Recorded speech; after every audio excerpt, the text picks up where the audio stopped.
G'day guys, it is the coach here and we are back talking all things in excess and depravity. I couldn't think of a better person to continue the conversation. If you haven't caught it already, we had a talking Slaanesh with Russ Veal.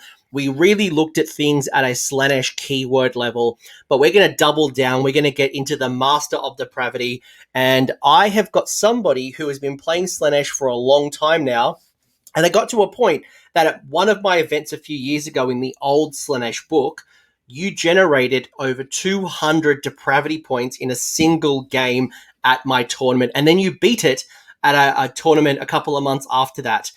It is Kieran from the Lords of Ruin, one of my club mates, but more importantly, the DP master. G'day, Kieran. Welcome back to the channel. Hey, Anthony. How you going? It's good to be back. How dare you call me Anthony? Of course, with that. But you've been playing Slaanesh for a while, and we've been talking about this show for a little bit, and I know you're a big fan of the Hedonites of Slaanesh.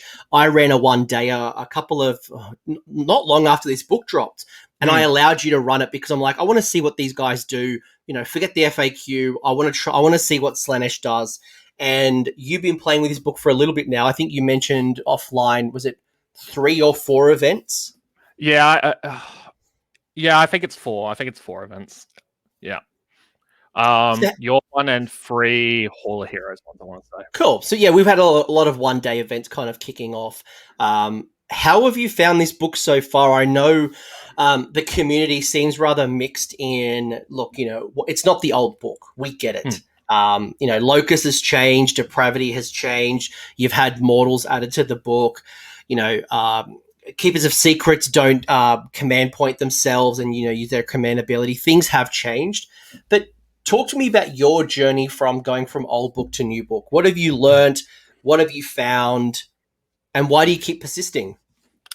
Well, the main thing with this book is it's just more open. It's more free. Yeah, I always see Slaanesh as kind of like encouraging freedom and just do what you want.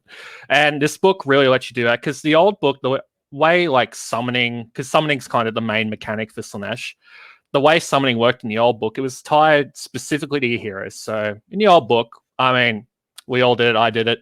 We would all run, you know, multiple Keepers of Secrets, all the big stuff. You wouldn't spend much in your battle line. You'd be running basically a hero hammer army. This new book, Depravity has changed completely. Now everything generates it. And what's great about that is stuff you would have never seen people take at a competitive level in the old book, especially things like Fiends. There's amazing Fiend models that got released a few years back.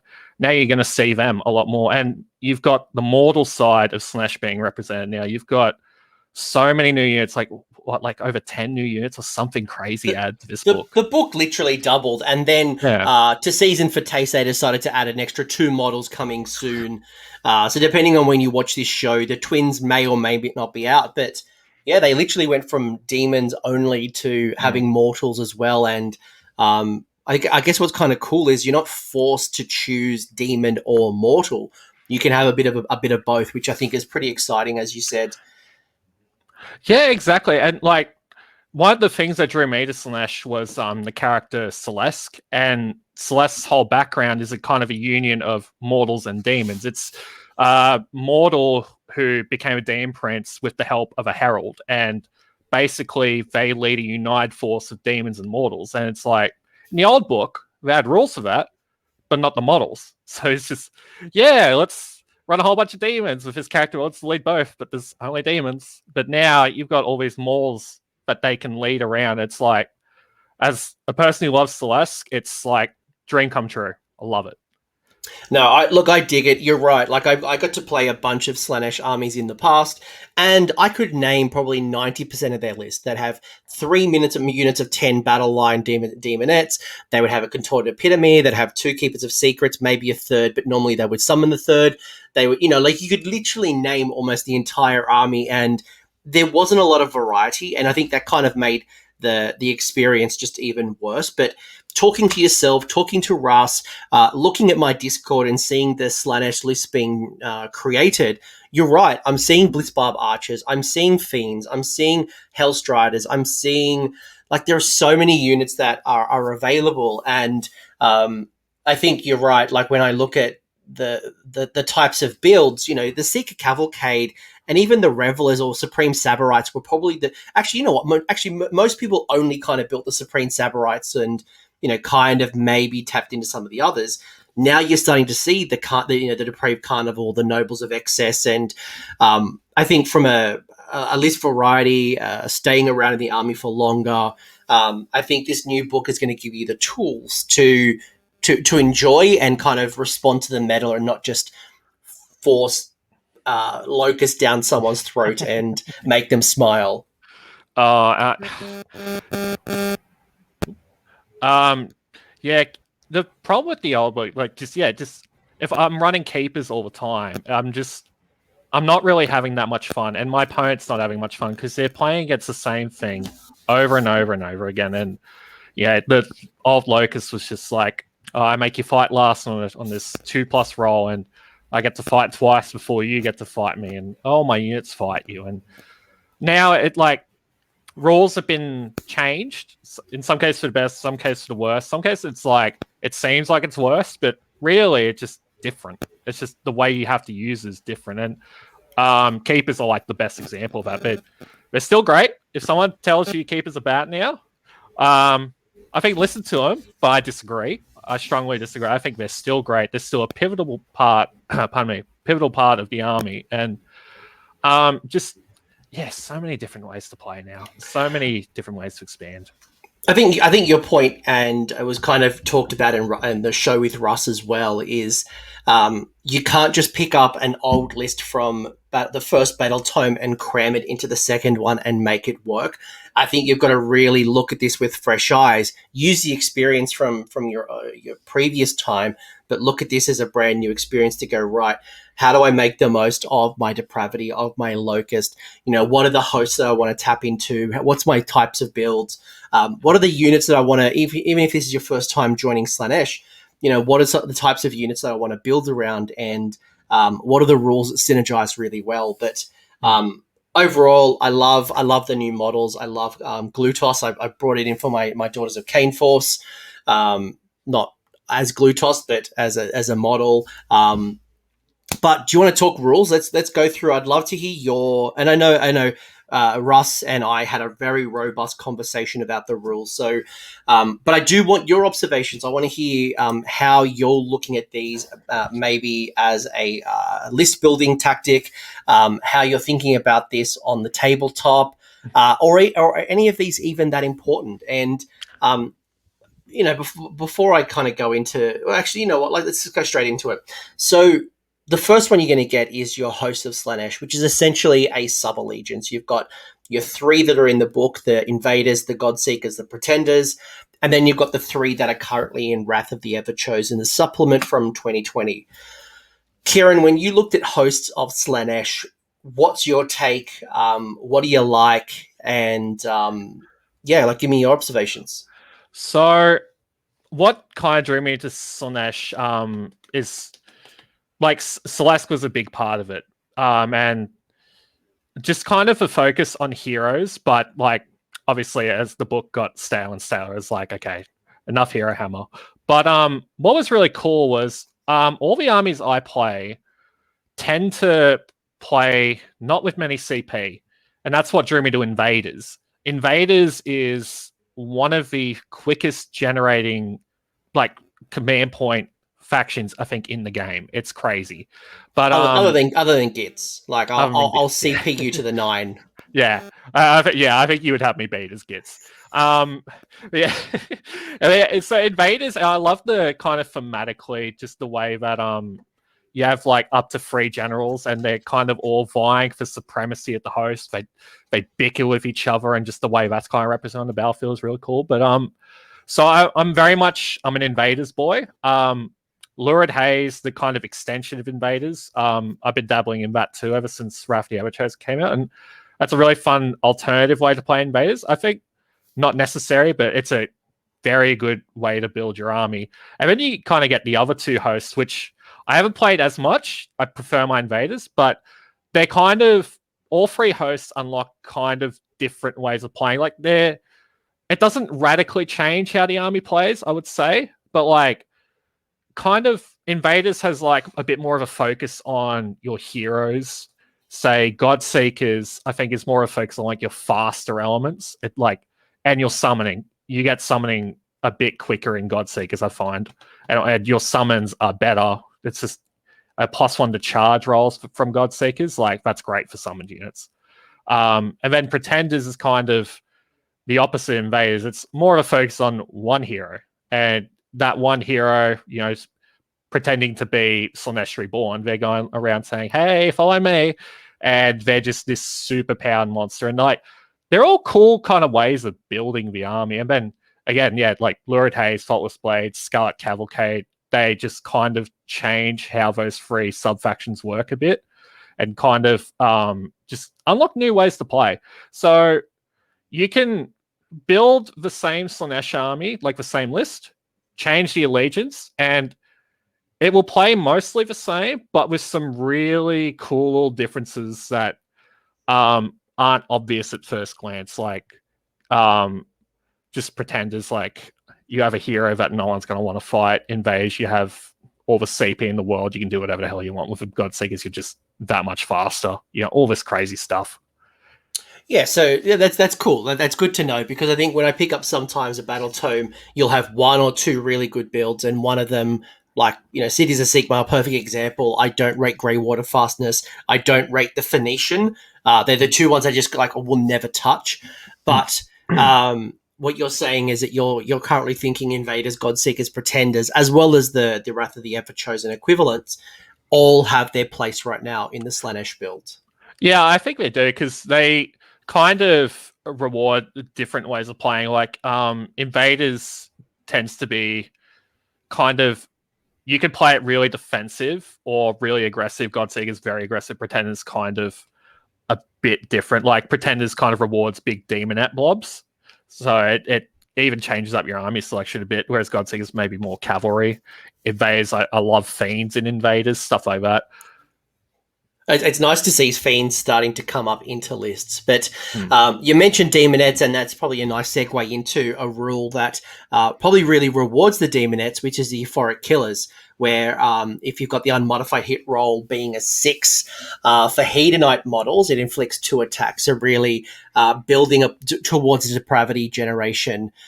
How do you think about the Euphoric Killers? Is this something that you build around and you start looking for things that have got a lot of attacks that can trigger those 6s more consistently, or is this more of a nice to have in your lists? I see it. It's a nice to have. Like, I think people have done the maths. The exploding 6s that Euphoric Killers gives you, it kind of maths out similarly to like having a +1 to hit. And when you have that like across an army where a lot of your attacks already on the free up, like it works out. Your army is doing quite a bit more damage than you would think at first glance. It's like, I noticed the difference. If I was to run some of these units in, say, another allegiance, like ally them in somewhere else, the damage, you notice the difference.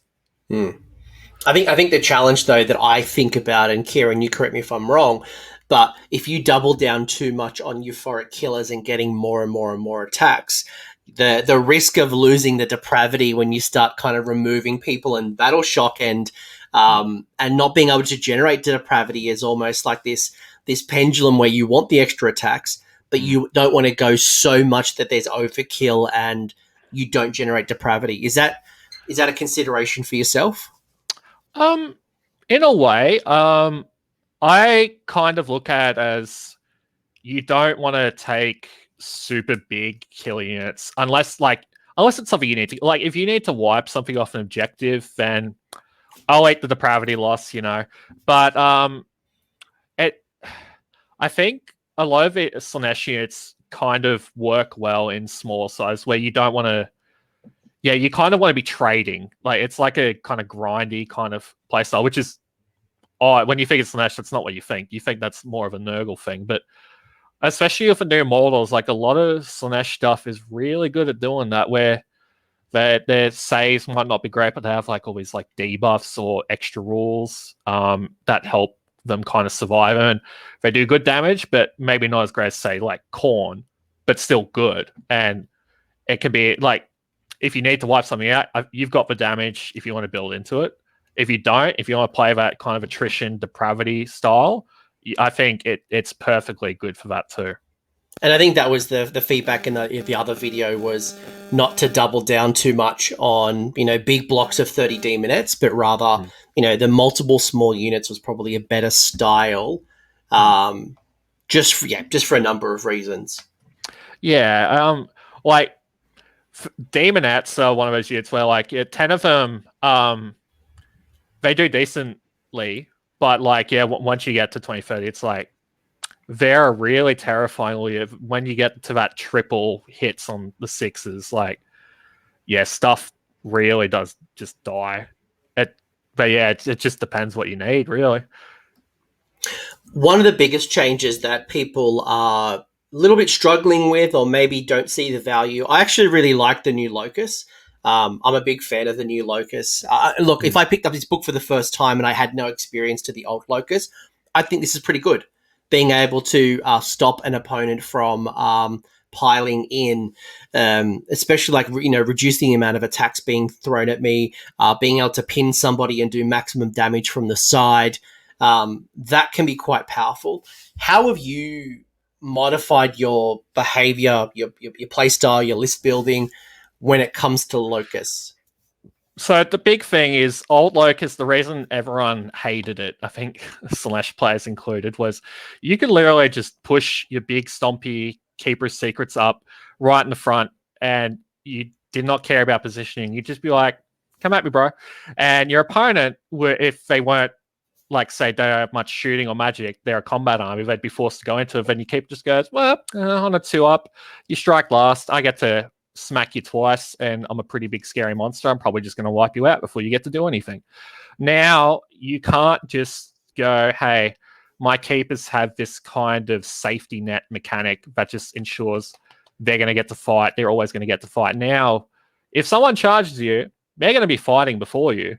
So it's a big consideration. Like, okay, you have to actually pay attention to your positioning, which in a game where positioning is king, I just find sure, it's not as good, but way more challenging in the sense that you need to be thinking like you should. You shouldn't just be able to go like point and click. I just shuffle my moles up and I'll win. Like, no one likes that, really. No one likes that.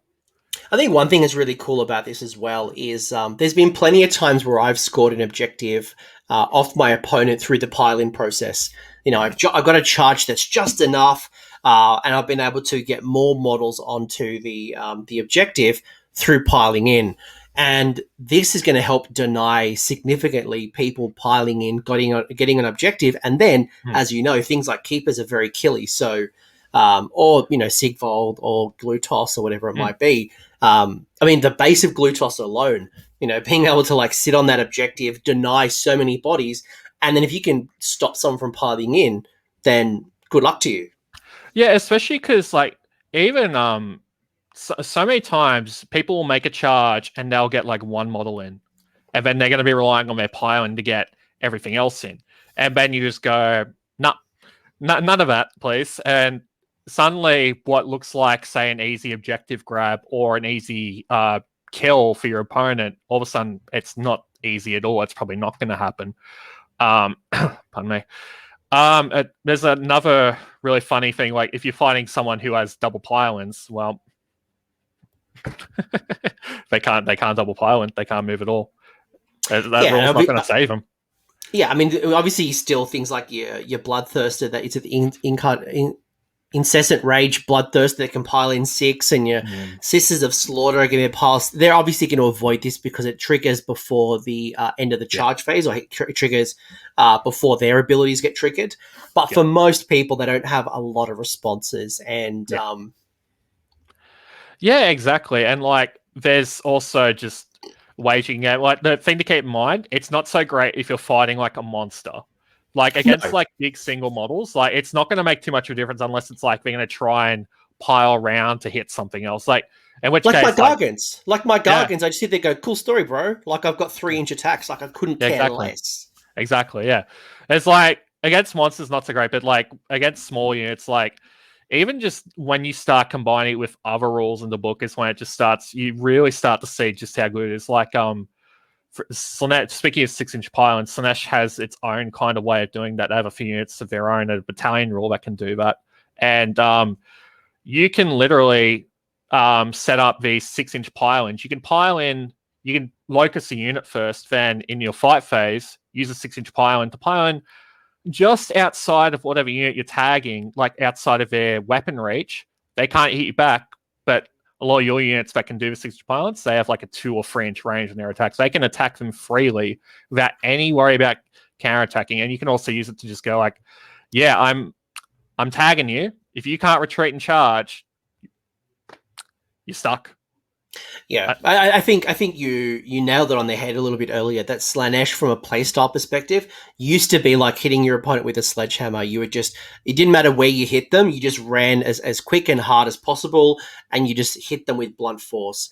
Now there's a lot more niche. There's a lot more. You're almost taking out your opponent with a death of 1,000 cuts. You're really thinking about positioning. You're really thinking about places to optimize, like literally what you just said, and maybe looking at things like locus maybe on units as opposed to a big hero. Or if you are going to go for a big hero, you need to do maximum damage early in order to reduce the amount of hits back. Yeah, and just sorry, you go. No, please. It's just interesting with the locus and just the way the army plays now. It's just like I'm tending to usually have 1 or 2 demon heroes in my lists. Even like if I'm an immortal theme list, I really rate this rule very highly, even if it doesn't appear as strong as it used to be. It's not so much about, hey, I have the safety net for a big monster. It's more, I can kind of dictate how this game's going to play in like not an overwhelming way. Like it's just units fighting each other, but it's this cool little rule that you can kind of play all these neat little tricks around. It's No, really I like cool. it. No, I like it. You are playing much more like a scalpel now. That's how you're taking down your opponent, as opposed to the sledgehammer. Final rule that I want to talk about before I get it quickly into the your faction terrain is depravity. How do you think about depravity? Because when I talked to Ross, I'd mentioned, is depravity a trap? Like, do you build a list purely about generating as much depravity as possible and summoning a certain thing, in the early game? Is depravity a nice to have and, it's a consideration for late game summoning? How do you consider depravity? And are there things that maybe are a bit more attractive to summon than maybe other things? And again, I'm conscious of armies and opponents and what you need in the scenario, but like, what are your thoughts when it comes to depravity? Well, I think with depravity, I don't think you should like build an army specifically like, okay, I need to summon X amount of points by X turn. I think you should treat it as what it is. It's like it's a really good addition. It's a good way to help you later in the game. It can help you win the objective game, which is what I think the real strength of Slaanesh is the objective game. And it's something where the way I've kind of looked at is you want something that can generate it early from range or that can get up right in your opponent's face quickly to generate in combat. You don't so much want to go like all in on it, but you want ways to get it early just as like kind of like an insurance. Like a lot of the time I find I kind of I really want to summon, say, just 10 demonettes just so I can snag an objective or do whatever, or maybe a cheap demon hero if I've lost some of my own ones on the board, just to help out, like add extra wizards, extra things you need, and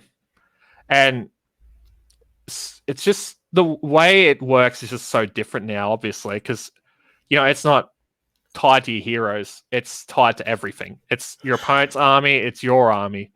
So that's why, like, if you plan around it, you could come up against an army that just goes like, well, I just wipe your units out anyway, or that just is happy to let its units run off or whatever. Like that kind of, you're not going to get much depravity from, if you know what I mean. Well, it's And interesting because now the Fane also allows you as a summoning point. So yeah. that was a really cool change. And, when you were talking to me about Depravity and how you're looking at Depravity, that reminded me a lot of Nurgle.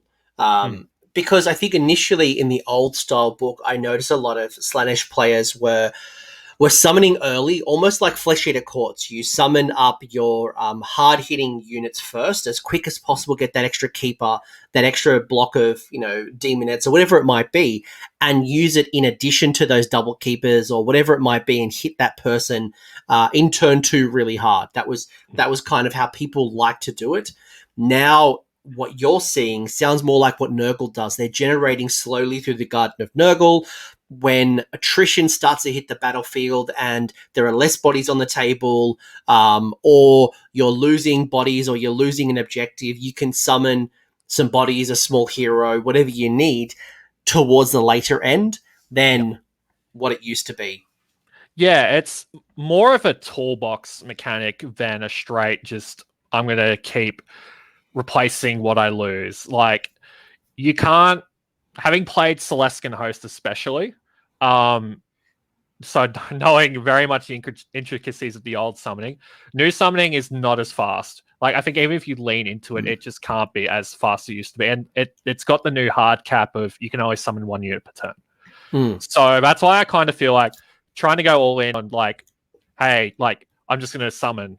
Like, it's not how you should approach it at all. But like, big changes now is because you can summon from the Fane, you don't have to worry about like, oh, I need this little hero just to make sure I can keep summoning. So often I would do things like chain summon to make sure I still had heroes to keep summoning. You don't have to worry about that anymore. You've got this kind of backup point that you can always summon from, unless of course your opponent blocks it. But like, that's a whole other story entirely. I remember watching a tournament where Joel McGrath was playing Slaanesh at the time. We were down in like Bendigo. No, Bendigo, we're in Albury. And I remember watching Joel summon like 4 contorted epitomes just to have the daisy chaining and just to make sure that as the battle went on, he was still able to bring in units and bring in other heroes or troops because of that ability. But we talked about the Fane, and the Fane has had probably only one small change. It hasn't had a big change, and it now allows you to summon from the Fane, where previously it couldn't. How do you use the Fane? Just, I don't think we probably don't need to spend too much time on this one, but are you using it aggressively, defensively? Are you looking at it for like near an objective to summon later? Is it just throw the artifact in and kind of move forward? Like how do you think about this? It's one of those things, and it's just, I think it's matchup dependent. Like, if I'm against an army where I don't think they're really going to get into my backfield, or at least get behind in the middle or something, like I am happy to put it a bit forward. If I am worried about it, I might put a bit back, and have something protecting it, like keeping enemies away from it, so I can summon from it.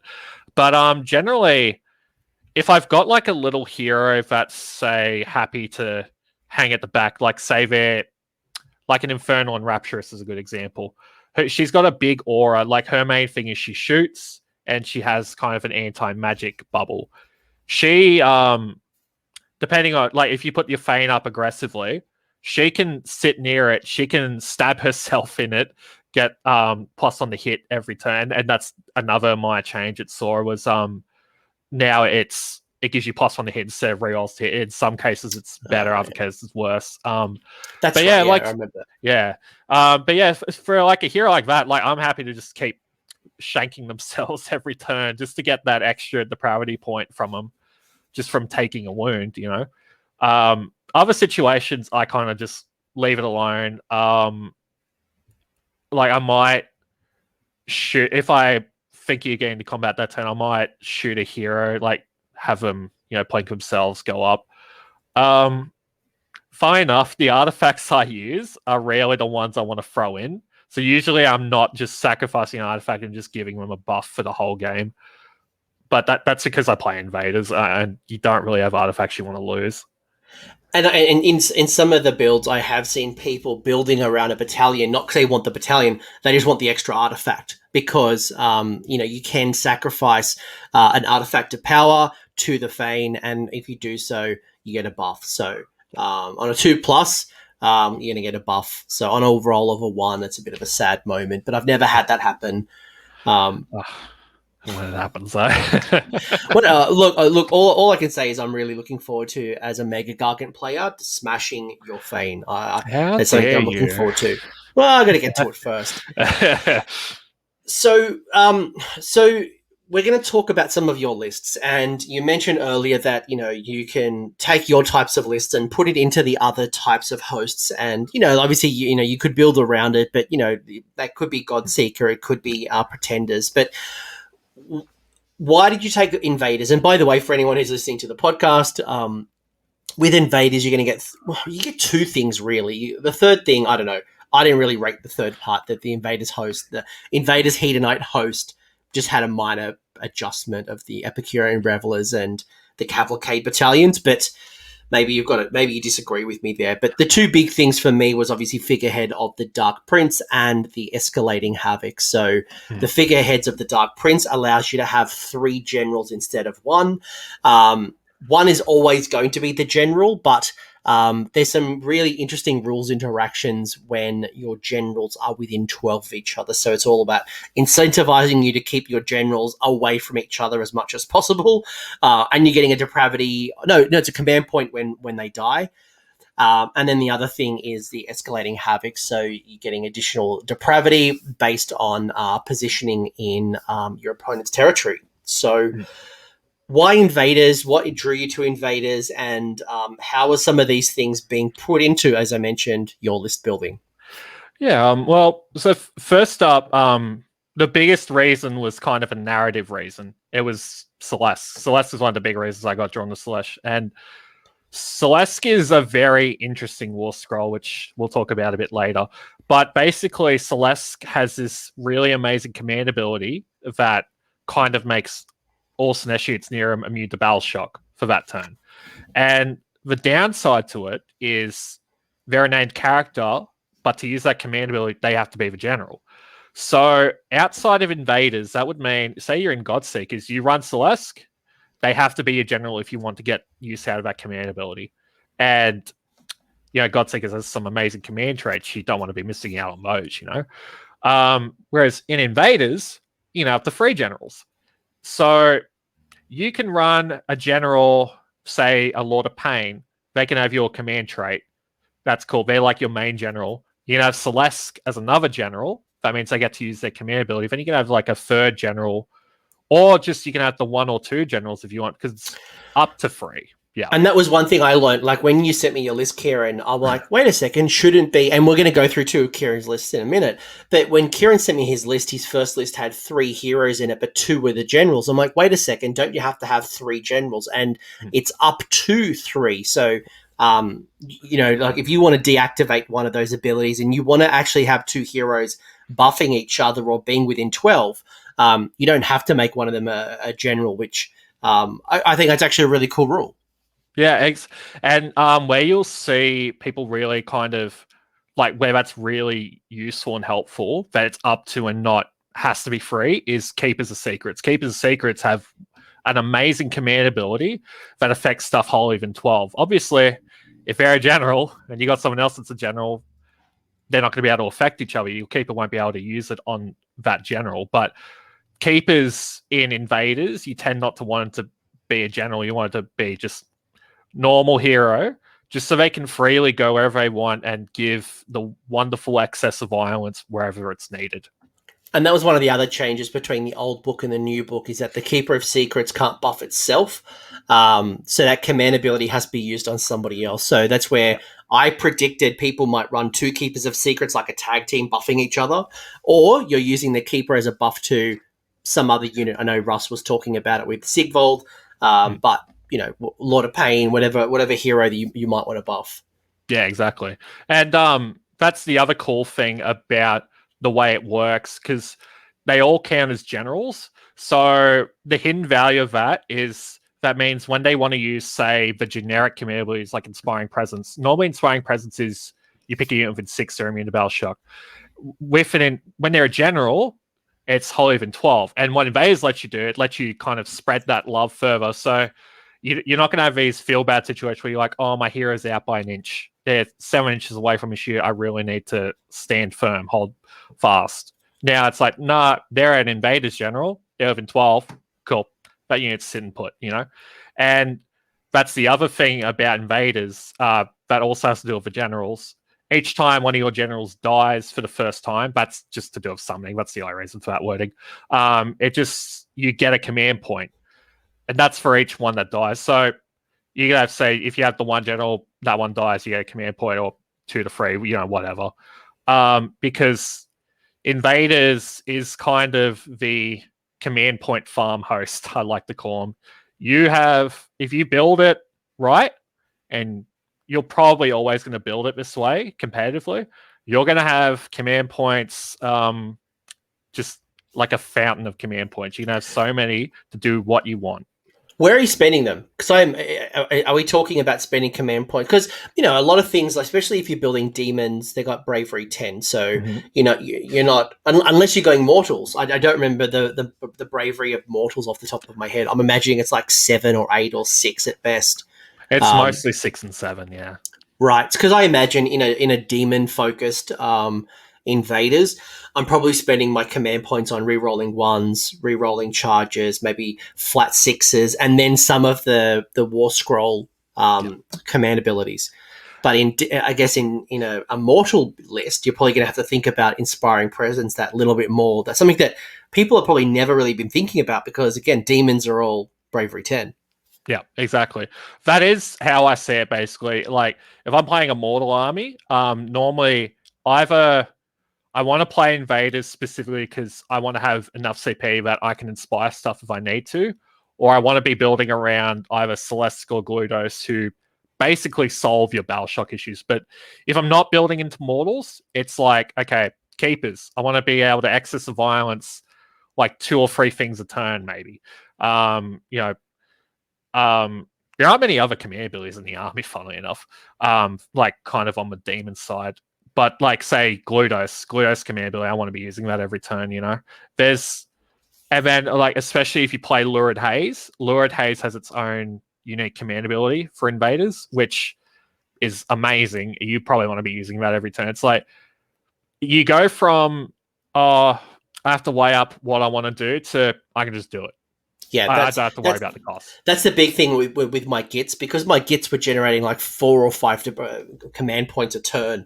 I'm like, if I need to run a 6, if I need to re-roll, I don't have to think about, what happens if I get double turned and I need to have a couple of command points to do X, Y, and Z. I could just be like I'm at the club, just like throwing around command points. Like, I've had a few people, like a KO player, come over and go, do you want to borrow some command points? Just trade me a goat or something. But you've got yourself your 3 generals. I think you made a really good point about even just in things like Inspiring Presence or some of the other generic command abilities that extend the range. DP generation from escalating havocs, is that again a nice to have? Is this something that is just helping you get to something, maybe some more of the high echelon type summoning, or how do you find this coming into play? I see it as a nice to have, so much that in all of my tournament games so far, I have forgotten about it. And I feel really bad for saying that. However, Russ made a really good point in your previous show. Like, Lurid Haze is a great way to kind of capitalize on this ability, because this one requires you to have 1 or more of your generals in your opponent's territory, wholly within your opponent's territory. Depending on the battle plan, that can be like half the board, or it can be like just the back corner or something, and where Lurid Haze shines, it goes, you can just ambush that hero or one of your heroes up, one of your generals, and you just go, yep, cool. Like, the Master's a great option because she's this tough little hero. It's like, if you don't deal with her, she's giving me a depravity point every turn. And then if you have all 3 of your generals wholly within enemy territory, you get D3 points. Now, that is specifically you need 3. It's not because you can have up to 3 generals. It's not, you can have 1 and then, I get D3 because it's all my generals. No, it is, you have to have 3 generals. And to be fair as well, it's a D3, so there's always going to be the roll of a 1. So, building a strategy around that. But it could be the difference between summoning something a little bit sexier or summoning later on after you burn your first set of DP. So, again, probably nice to have, but not completely building around it. I will say the reason I feel really bad for forgetting it in a lot of my games is because I have been 1 DP off summoning, say, a Keeper or 30 Demonettes in a bunch of those games. Well, maybe my next catchphrase should be don't forget your escalating havocs. Yep. Kieran, get yourself a token. But yep. Let's talk lists. Let's talk your first list. And as true to the name, we've said that Kieran is going to focus more on the Hedonites of Slaanesh, where Russ focused more on the Slaanesh keyword across your Slaves to Darkness and anywhere else that you might be able to get yourself the Slaanesh keyword.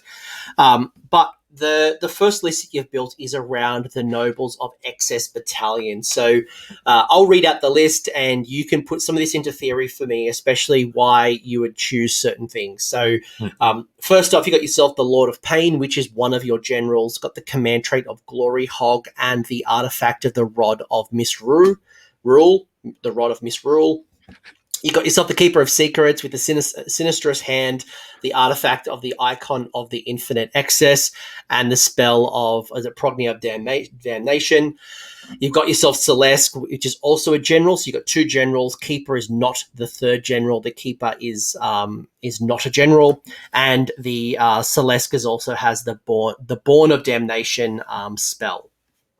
Then you've got yourself 11 Blissbarb Archers. I didn't realize it come in 11s. I thought it were in 10, but you've got 11 Blissbarb Archers. You got yourself 10 Twin Souls, 5 Painbringers, 5 Painbringers.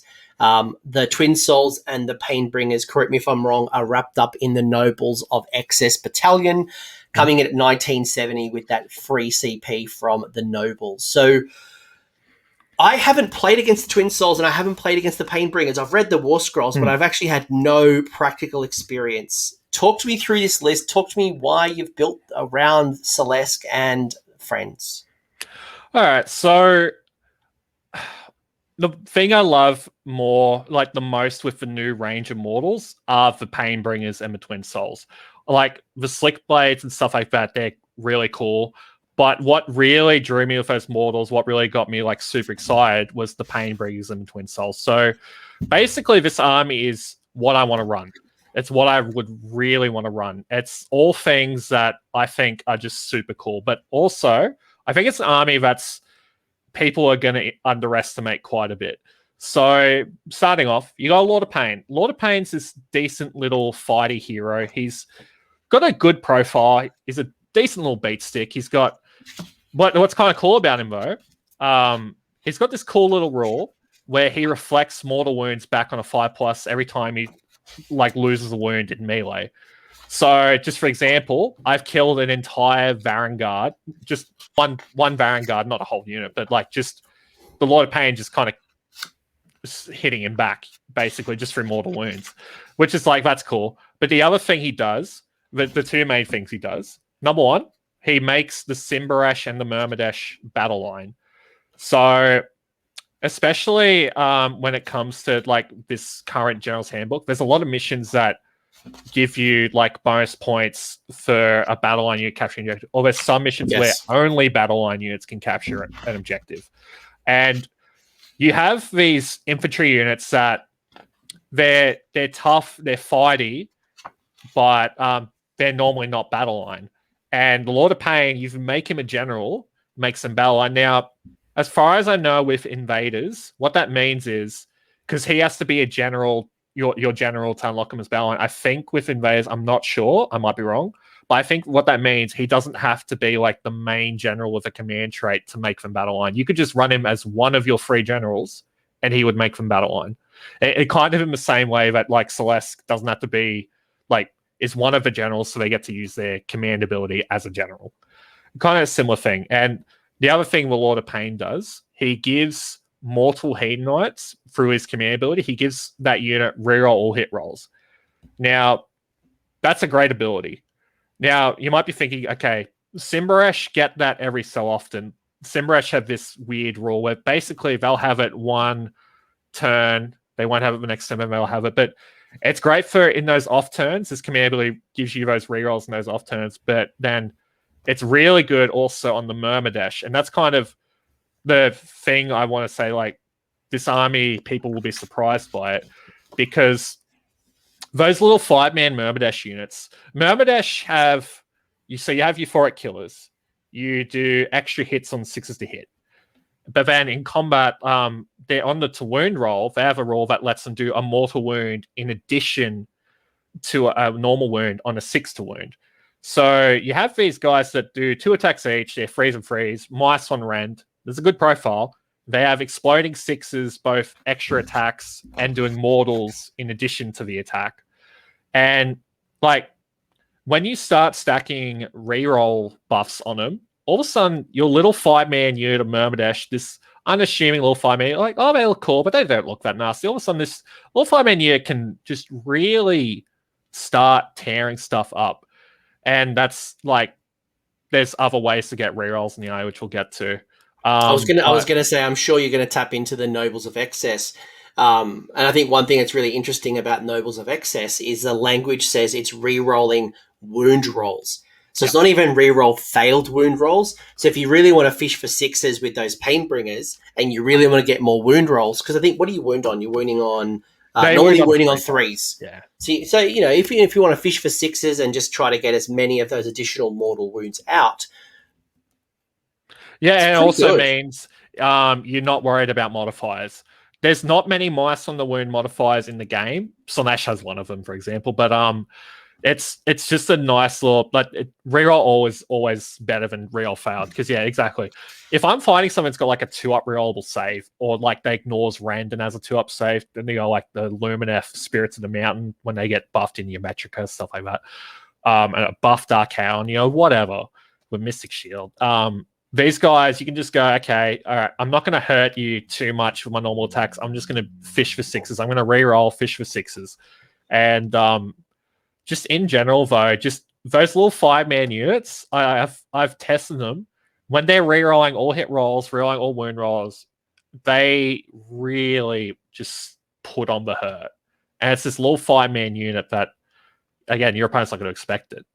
And the good thing is, you've got that, it's tied to a command ability to reroll the hits from the lower pain side of command ability, but you get a lot of command points in this army.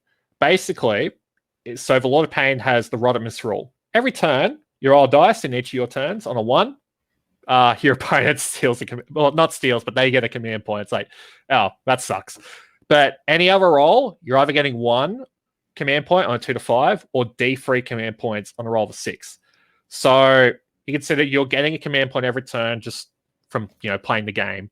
You're usually getting another command point turn from this rod. It's like they really start to stack up, and then you chuck his command trait on top, Glory Hog. So this is one of the reasons why, because some people might look at this list and say, why isn't Lurid Haze? Glory Hog is probably the main reason. Glory Hog basically is, if an enemy unit is destroyed in the fight phase, it's your fight phase or your opponent's, you get a command point at the end of the fight phase. It's one per. It's not one per unit. It's just one. It's just per one. phase. As long as one or more. Yeah. It's, you get a free CP. Yeah, but like if you think about it, this, like, with how nasty this army is in combat, because that's what it's built around almost exclusively. You're gonna rack up command points super quick. You're probably looking at, you'll get 3 command points on your turn and 1 your opponent's turn, like, pretty reliably once you're in combat. And then before you're in combat, you're looking at 2 a turn. And then also, like, if your Lord of Pain dies, well, you lose out in your CP farm, but he's giving you another command point when he dies. It's kind of like a little haha. And same deal, if Celeste dies, another command point. So you're getting so many command points, you're not going to know what to do with them half the time. But that means you're always going to have command points free for Celeste's command ability, which, because this army is all mortals, you really want that command ability, because the Bliss Barbs are bravery 6, the Simbaresh and the Murdish bravery 7. Yeah, I was going to say, because it sounds like you might be almost at the point where you've got too many command points, and maybe you do start to question the Glory Hog or the Rod of Misrule. But to your point, yes, your attacking command abilities, you might not need them as often, but in the heat of the moment when you've got those, you're right, the Blue Blob archers, takes one model out of the unit, and that's a battle shock test. Mm-hmm. Oh, actually, well, it's 11, but you get the point, right? Like, yeah. Or the Twin Souls have a bravery of 7. They're 2 wounds apiece, the Twin Souls and the Painbringers, and I really like the Painbringer's shield that allows you to reroll save rolls in melee as well. So you're building yourself quite a durable force, but you can't afford to lose any of these models to battle shock. So by having them up your sleeve, especially late game, and the fact that your generals are your heroes are counting as having an inspiring presence of 12 rather than 6, can make a big difference. Yeah. And the other thing is we haven't gotten to it yet. There's a keeper in the list. So everything in the army is a Hedonite. That means they can all benefit from excess of violence. And that's kind of the other place you're going to be seeing a lot of those command points go. But yeah, like you're going to probably want to save a couple. You don't want to burn them all in one go. Like as someone who's gotten up to, I think I've had 8 command points at one point with this new book, like in the game. I've just been like, yeah, I don't want to burn them. And it ended up paying off because I would lose my Rodimus Rule hero. And then it's like, okay, I've got these command points saved up so I can inspire stuff when I can do the run roll of a 6, reroll charges when I really need them for like a summoned unit, whatever. And yeah, just you've got these models that are tough, but there's not many of them. This is not a high model count army. Like there's a lot of, it's mostly battle line, but it's low model count. It's very low model count, so you don't want anything running at all. Especially like those Twin Souls. Like I was just looking, like I'm looking at your list going, like you don't have a lot, and you've got a lot of points tied up in that Twin Soul. That's almost that's almost what I'm paying for Phoenix Guard. Like those points. So how are you getting the most out of your Twin Souls? Because that is like that 2 units is 1/3 of your army. Yeah. So the thing with Twin Souls is just basically they're a unit. They're a weird unit. So when I first looked at them, I was like, oh, that's really cool. They get to just pick whether they have this 5+ after save, or they can be rerolling hits, and that lasts until their next hero phase, so it works in your opponent's turn as well. It also means, like, say you get double turned, you keep that selection. But when I read, it's an alternating ability. So what happens is you get to pick the first, whichever one you want up that first turn, but then it swaps the next turn. And you don't have any say in it. So say you want the rerolls to hit first turn. You're not getting that on your next turn. You're going to have the 5++ after saving your next turn. So it's one of those units where you almost have to kind of plan out where you're doing like 2 turns in advance with this unit. You need to know, okay, when am I most likely to be like getting shot to hell, or when am I going to get really stuck into combat where they're going to be taking a lot of damage, a lot of heat.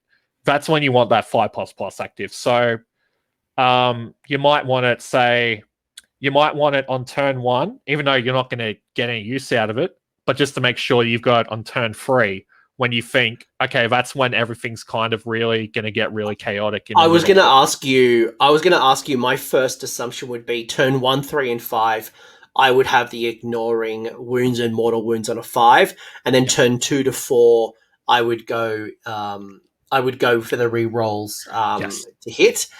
With the exception of maybe my opponent's taking first turn, they're getting close to me, or maybe the deployment zones are shorter than normal, or there might be a situation, but I imagine my default would be, 1, 3, 5 would be defensive, 2, 4 would be offensive. Yeah, especially because they have the other effect is rails to hit. That's something they can get from a Lord of Pain. And that's where the Lord of Pain is generally going to be hanging around in this army. He's going to be hanging around with the Twin Souls. So when they have that 5++... Both or just one? It depends. It depends on the situation, because the thing is, like, Lord of Pain and Celeste are both generals. They can't use their command abilities or command trait if they're within 12 of each other. So you have this... Celeste's bubble is 18 inches for the immune to battle shock, but you kind of have to be careful of your position, because, if you're not careful, say you want Lord of Pain near both of them, but that might mean you can't keep Celeste in range of both of them, So it just depends. I probably wouldn't have them sometimes it depends on the mission, you know. Sometimes I would have them together, but like probably most of the time it would be Lord of Pain with one and Celeste with the other. Usually. Right. So, because I was going to say the thing that was about to come out of my mouth, and because the Nobles of Excess just requires 3 to 6 of the Twin Souls or the Painbringers. So, if the the Lord of Pain is so important to the Painbringers or the Twin Souls, you could drop one of those units down to you could drop one of those Painbringers and add an extra Lord of Pain, make it a general, and have like these 2 independent units. But what you're saying is you use Celeste as a second Lord of Pain almost. So you're supporting, each of the Twin Soul units that you've got a lot of points into has a supporting character with it. Yeah, it's also because Lord of Pain's immortal, so he doesn't give you a locus, whereas Celeste does, which is like, that's always kind of a big consideration of me. You've got the Keeper there, but that means I can have the Keeper more close to the Lord of Pain. I can have a locus on that side. Celeste can sit at the other side, make them all immune to Battle Shock, and give them a locus. So I've got 2 sources of locus, one on each side if needed. Yeah, and talk to me about the archers. I'm very curious about the archers because I know when Slaanesh got the ranged fire, people seem very excited. They seem super excited. And, there's some interesting things. You can run and shoot. I love that rule. I love the ability to run and shoot in this list.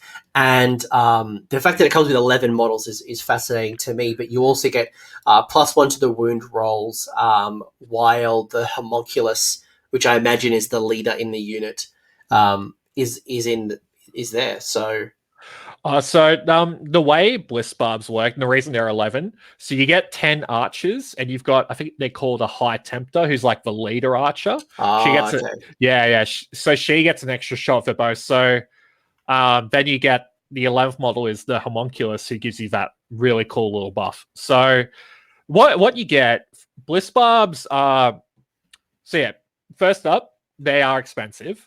Like, you could compare them to range hits from other army and go like, oh, they're quite expensive and they're quite fragile because they're only a 6-up save. They're very 6-up armor save. They're range 18, so they're not Lumineth archers. No. They don't ignore line of sight like Lumineth archers.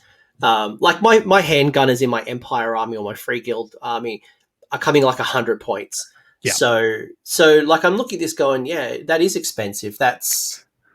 Yeah, the thing with Bliss Bars, and what's cool about them, so 2 shots each is the big one, and they have mice on rend. So that's not something you often see, and like it's 4s and 3s when you got the homunculus light blade. That's a pretty good profile for like a battle line ranged unit, They can do a surprising amount of damage. It's not to the point where like, they can just snipe a hero from across the board like the Lumineth archers. They can't like stand shoot like the Free Guild handgunners, but like as damage dealers, they're quite decent. And the other thing is like, and the main reason why I always run at least 1 unit of them in a Slaanesh army specifically, it's a unit that puts out, I think it's like 21 shots a turn, just from 11 of them because you get the bonus shot on the leader. Yeah. And what you do with those 21 shots, you split fire them. You put them probably into, say, 2 separate enemy units. And that is generally, because they hit on 4s, win on 3s, and mice and rend, that's generally a very easy 2 depravity points a turn. And like as I said earlier, you generally want a way to generate depravity early in your games, just to kind of start building it up, just in case maybe things go bad or whatever. Or just so you can get that turn 3 summon, like to get an objective or whatever. And Bliss Bars are critical to that. Like, the other ways to do it would be like with Endless Spells. So like Geminids is really long range, But yeah, Bliss Barbs, they're in your battle line slot. They're fast. They have a big threat range because they move 6, they have an 18-inch range, but as you said, they can run and shoot. So all of a sudden, that range is more like 25 to 30 inches, that effective threat range. And the fact that this particular build has a lot of CP, you can guarantee that 6 if you really need it, or you want to take an objective early, or whatever it might be. Yeah, and they don't have a way to they do mortal wounds on a modified fires like Sentinels. They don't basically bypass Lookout Sir and Line of Sight. But if there's a little plinky little support hero in range. The Bliss Barbs have quite good damage just from rate of fire. They have a good rend and wound characteristic that they can quite easily take out support characters if they're in range. So that they're quite a little threatening unit. They're a unit that, like, I tell people they're always something you want to get rid of early against a Slaanesh player because they will just rack up those depravity points super quickly, even just one unit. But I was just looking at the Lord of Pain, going, "Oh, I wonder if the Lord of Pain's command ability could help the archers." But no, it's only in the combat phase. Because I was just thinking, like, being able to like fish for those hits and ignoring lookouts, so would obviously be very, very tasty, but not. No, that doesn't work. The Lord of Pain is only combat phase. Yeah, exactly. The other thing I kind of want to get into is just Celeste. So Celeste is interesting. Now, in all my games playing Slaanesh, I played a lot of tournament games with Slaanesh. I think none of my opponents have had any idea what Celeste does. Celeste is not something you see very often. It's one of those models that people aren't gonna. They kind of will go, "Oh, that's the model that does the double depravity thing," or used to, you know. But it's quite an interesting little model, and it's changed a lot in the new book. So the thing with Celeste, it's big thing. With all the new model units, Celeste has this amazing command ability, the 18-inch inspiring presence, essentially. It's a bubble. Everything, all your Slaanesh units, so that means it works on basic chaos and Slaves of Darkness stuff in a Mark Slaanesh as well. Every Slaanesh unit Hall of 18 is immune to battle shock for that phase. Like, that's amazing. Especially for the mortal build. For the mortal build, exactly. That's awesome. In the demon build, not so much. That's why I'm so happy because in the old rules, you mostly had demons to work with. It's like they're probably 10 already. Like, this command ability isn't so great. But yeah, now that you've got all these models and their bravery isn't great, that's not a good thing, but like it just means you get really great value out of his command ability now. Like, it's just shot up. It's one of those things I'm always considering now if I'm running a model list. And the only thing I'll call out before you move on, Kieran, is it is wholly within 18. So just keep in mind, and this is probably where your build of having 10s and 5s as opposed to big blocks, it's going to be a lot easier to be wholly within. And even just when you're removing models, just be mindful and keeping within the 18 bubble, because as someone in, again, Cities of Sigmar who has this bubble, being very conscious of where you pile in and where you're removing, this is incredible value, especially in a mortal build. Yeah. And the other thing about Celeste, it's a weird gimmick rule. So Celeste has this rule where if you have an even number of Demon Hedonite and Mortal Hedonite units wholly within, I believe it's 18. Yeah, it's within 18. Yeah, all those units, including Celeste themselves, real ones to hit. Now, it's a weird rule because it specifically keys off Mortal Hedonites, Demon Hedonites, and it requires you to have even numbers of both wholly within 18. The thing with Celeste, so Celeste is a demon, but Celeste, you don't count Celeste. Basically, it's like I was going to ask you, can you count Celeste? Because the rule states it's other demon Hedonites, and because there are demon Hedonites, it says other demon Hedonites, so you don't count them.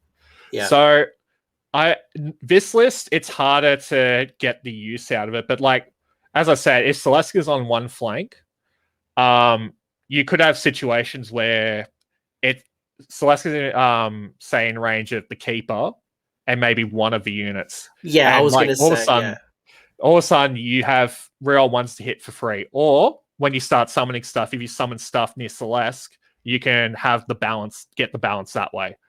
And you can also, it's a cool rule because you can kind of build a list around, like, for example, if you place lots of Slaves of Darkness or Beasts of Chaos, they're not Hedonites. Slaves of Darkness are mortals, but they're not mortal Hedonites. And say Soul Grinders, they're demons, but they're not demon Hedonites. So you can game this rule where they're not going to get the reroll ones, but you can game the rule in a sense where you could have, say, Celeste, Fiends, and Gludos near each other, and then the other units near them are all Slaves of Darkness stuff, Mark Slaanesh, and that, Celeste, Gludos, Fiends, they'll be getting those real ones all the time until one of them dies, or you summon something, because those other units aren't contributing to it / blocking it.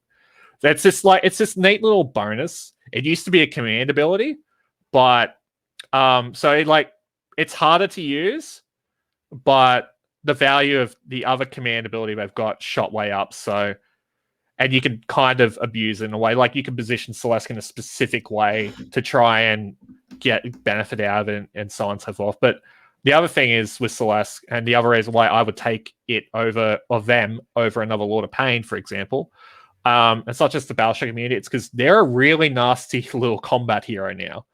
In the old rules, Celeste had this really wonky way of fighting. It basically... like that was stupid. Like you picked one of them to fight, and then the other one fought later. Like it was stupid. Yeah, I've off the top of my head, what you do, you go, okay, I pick Syl to fight. You fight with Syl, and then at the end of the fight phase, Esk would fight, but they'd have rerolls to hit. But that was the thing, like, oh, you know, one of them fights, the other one gets rerolls when they fight, but it's at the end of the fight phase, and it was also just, it wasn't great with, like, it was fine with the Locust, you know, because you made things fight last back then. But like, if you wanted to double pile in from a keeper, like, you would have to alternate back to Syl. Like, you'd have to remember it. Like, it's just accounting for no reason. Like, you'd literally have to remember, oh, I've got to attack with that. Yeah. It was a really wonky way of playing. Like, I thought it was cool. Yeah, it was cool, but dumb. It was dumb. But now they're just one set of attacks. They fight at the same time, which is great. That you don't get the rerolls for the alternating activation, but I'm more than happy losing out on that, because now they have this new rule, which is as soon as an enemy model, enemy unit, like rolls on rolls a hit roll for 1 against them, Celeste then adds +1 to their hit and wound rolls for the rest of that phase. Now, Celeste is on a really small base. It's quite a tall model, but they're on a really small base. And especially you combine it with the Locust, you can do stuff where, like, you put them on the core of a unit, so they'll get some attacks at them, but not enough to kill them. You just kind of figure out where you want to go. You wait for that unit to attack you. They roll 1 against you. All of a sudden, Celeste goes, oh, I'm powered up. And when you add 1 to hit and wound rolls on those 2 profiles, all of a sudden, it's really nasty. And then, now because it's 1 activation, all of a sudden, a Keeper's Secrets using excess of violence on them gets really nasty. And this little 200-point hero starts smacking harder probably than a Keeper. Like, quite a bit harder. And like, it's... If your opponent's not aware of it, it's really nasty. And like, that's the thing of the list. These units don't seem too nasty at first glance, but just, you can buff the hell out of them to where even those little 5 minutes of Murmadash can just ruin someone's day. Yeah, and if you trigger the +1 to hit, +1 to wound, it means, you know, there's 12 attacks on the profile. There's 4 and 8. And they're hitting either on 4s, wounding on 3s, or hitting on 3s, wounding on 4s. You're really bringing your profiles down to 3s and 2s. Throw a command point, reroll 1s to hit. You've got Rend 3, D3 damage, or Rend 1 for 1 damage. There's some good tasty stuff in there. And 2 other things that I'll call out is I love that it can run and charge, which is very handy. But also the spell, and while it goes off on a 7, being able to choose an enemy within 18 inches and they can't use a command ability to their next turn, that is, if you get it off, that's nasty. That can be so powerful to deny opponents who are setting up a crazy synergy, or they've worked out, like you know, a really good combination between a unit and a hero, but it requires a hero to throw down that CP. Yeah, it's one of the most powerful spells in the game, depending on the matchup and if you can get it off. Because it's only an 18-inch range, but like, Celeste is quite fast, and Celeste is pretty aggressive. You're going to be getting up pretty quickly. But there's no natural +1 to cast, though. So if there's arcane terrain, you're going for it. And if you're going against Techless, Lord of Change, like Seraphon, obviously that's out of the picture.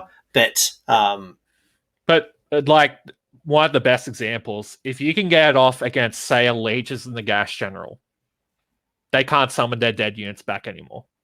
You know what I mean? Like, and that is massive. That can win you a game right there. Yeah. And like, that's just one of the things Celeste does. It's one of the things Celeste is like just really unique, like that brings to the table. I just had a light bulb moment. Yeah. Iden the Deepkin when they go up for the turn 3 stack. Yeah, I thought about that. Oh yeah, you get in range of alternatives, you just shut him off. And then they save all those command points. They always save up like 4 command points to throw down in turn 3 and just like completely go crazy. Oh, and they're not very good spellcasters. No. So if you can pull off that 7, oh my god, you would break the hearts of Deepkin players, and I would not shed a tear. I would buy you a beer if you do that. That is just wow. Like that's just like when you look at that, you go, oh, it's all right. But then, as I mentioned earlier, there's that bloodthirst that allows you to pile in 6. Boom, can't do that. Yeah. There are so many little command points that you just like, boom, can't do that if you get the 7. Yeah, like shutting off, say, Mighty Destroyers for Iron Jaws, potentially. Because that's a command ability, isn't it? I'm pretty sure it might. I think it is. I'm pretty sure. I might be wrong, but like, just there's so many things in the game. If you can just shut them off like that, and like, yeah, it's unreliable. It's on a 7, no natural bonuses to cast. A good wizard's probably going to stop it, but you get it off, like, and like, but that's just Celeste is a toolbox, gives you a locus, gives you the big inspiring, the battle shock bubble. It's a really nasty little combat hero. They're quite fast. They move 8 inches. They can run charge. They just, and they have a situational kind of reroll ones ability you can kind of plan around. Like for 200 points, 9 wounds, 4 up armor save. It's a good. It's not a keeper of secrets. You don't treat it like a keeper of secrets, but it's a really good support piece to your army. And should it find itself being required in combat, it can do its fair share. Oh yeah, like if they get hit with a 1 and then they get possible on the hidden wound, like it's not game over, man, but it's pretty fun. And yeah, it's just one of those things like your opponent's not going to expect it. No one plays against Celeste. No one I know has ever seen Celeste. I'm the only one that runs it.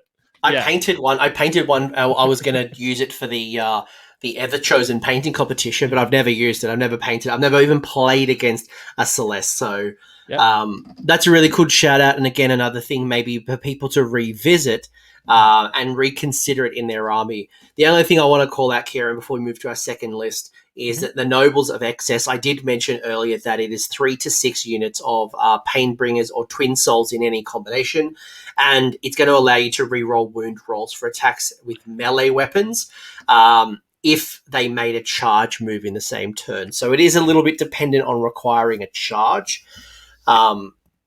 However, it is going to lower your drops. You know, that's lowered your drops quite significantly, and obviously getting yourself the extra command point and the artifact that you can at minimum throw into the Fane or at best. Well, speaking of that artifact, so the Keeper has the other artifact in this list. It's the Icon of Infinite Excess, and what this does, it's basically once per game, and this is why it's another one you can throw into the Fane once you've used it. Once per game, at the start of the combat phase, you just trigger it, and I think it's all your units whole even 12, all your like friendly Slaanesh Hedonite units, I think, whole even 12, get plus on the hit for that phase. And as we talked about, the Simbaresh and the Myrmidesh, they already hit quite hard. They hit really hard once you start back stacking buffs on them. You have this one turn where if they charge, you got the Keeper and the Lord of Pain near them to give them real hit rolls. They'll have real charge rolls from their battalion. The Keeper can make them pile in twice. And then you add this plus on the hit in. It's like, the stuff's going to die. Like, the Myrmidesh are going to tear down anything. They do lots of mortal wounds. They got good rend. The Simbaresh don't have rend, but, and this is the reason why you run them in units 10, they have a 2-inch reach. They're going to put out a buttload of attacks that all do damage too. And when those guys get plus on the hit, especially, going from 4s to hit to 3s to hit is a big deal. And then, rerolling everything potentially.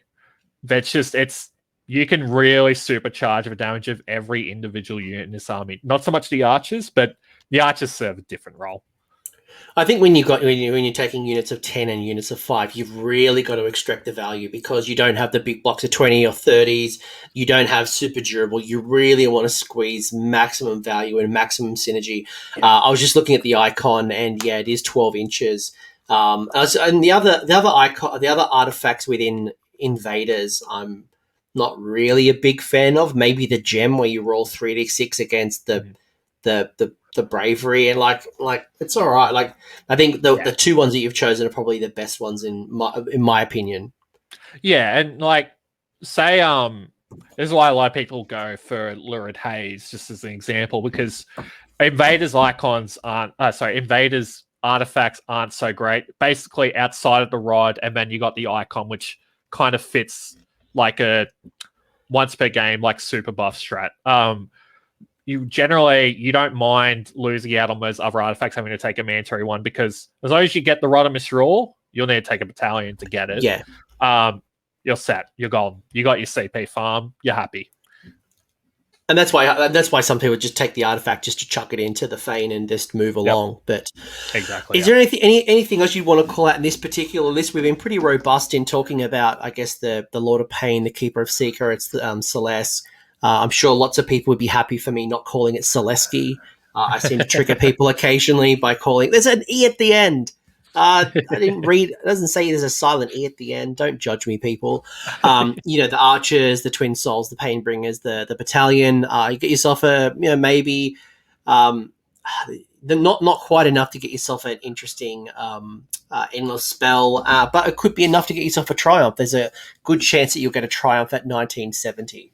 Yeah, and like one thing I want to call out, because I've seen a lot of people talking about them, the Myrmidesh.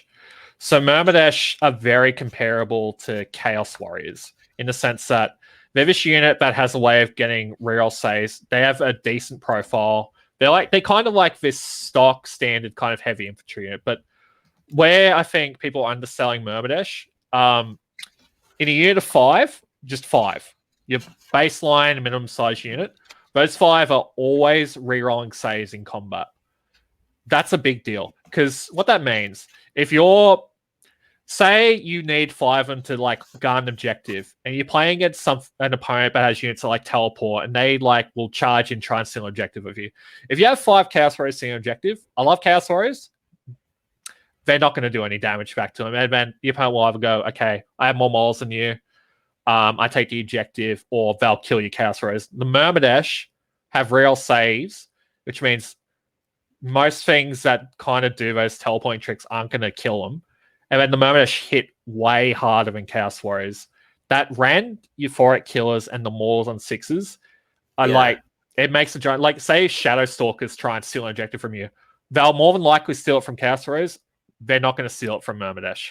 Like almost most things that are going to sideboard you, whether it's ghouls, whether it's Ungor Raiders, whether it is there's most things that are doing the teleport shenanigans, Canary, Shadow Warriors, all these things that do the teleports, the resummons, the setups, probably wouldn't take out a unit of 5 without additional help. So yeah, that's a really good point. It's a really good point, because I think the challenge of people who are probably watching this and they're thinking, especially if they watch the Russ Veal show, is that Russ had the 3 units of 5 Chaos Warriors, and the Chaos Warriors are 90 points, and you're almost paying almost double to get yourself 5 Painbringers. So when you look at the value and you're looking at what do I get, and if I was to turn those 2 Painbringers, for example, into Chaos Warriors, yes, I know I wouldn't be able to take the Nobles of Excess, but just statistically, that's giving me an extra, what's that, 90, so it's an extra 60, it's 120 points that could be going into getting yourself a shard speaker. That could be getting myself into maybe turning, whatever it might be. That could be almost another unit of archers. You know what I mean? But I think that's a really good point. It's an important consideration, because these units are pricey, but it just comes down to, do you think they're worth it for what you want to do? If you want them to just sit on a backfield objective, maybe not. But then there's again, as we talked about, those situations where, they are just going to hold fast against something your opponent might send it, but would normally be like, 5 Chaos Warriors, whatever. 5 Myrmidesh in cover, 3 rollable save. they're probably not going to shift. But then also just moving up the midfield, and then if you can, just sit them near an objective, and man, they're just hard to shift. That little 5-man unit is so nasty. That's why I love them. They've surprised me, because when I first looked at them, I'm like, why would you take them over Chaos Warriors? They're so much more expensive. But then you start to realize, compared to those 5-man Chaos Warriors, if you don't mind spending the points extra on them, they do so much more. Like, just so much. Yeah. I think the lesson here, folks, is to give them a try. I think I've seen a lot of people write off parts of this book and without actually playing with them. So I think what I'm hearing from Kieran is at least give them a look and don't just look at points. Speaking of unmovable, let's talk about this second list. And I love it because we have the big fat man himself. We have Glucose, or as better known, Glutos. So we are sticking to Invaders host.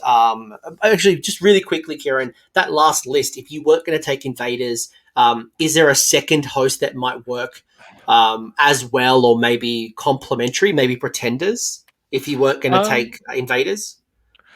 Pretenders, well, like it would change it a bit, because all of a sudden your keeper is like an extra major combat threat.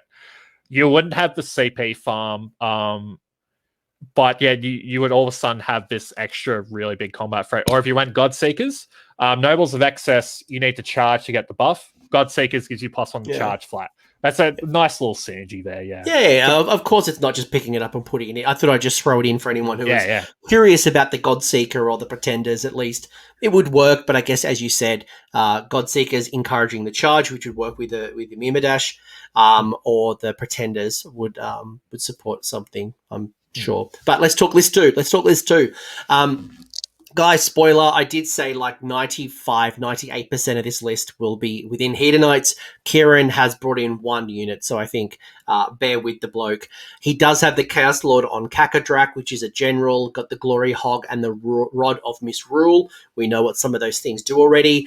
We do have the man that has like some of the most interesting rules in this book. It's quite a lot of rules. Glutos himself, 400 points, the Lord of Gluttony, and you've taken the Dark Delusion to go with him. You got yourself 2 units of 11 Blissbarb Archers. You've got 5 Hellstriders.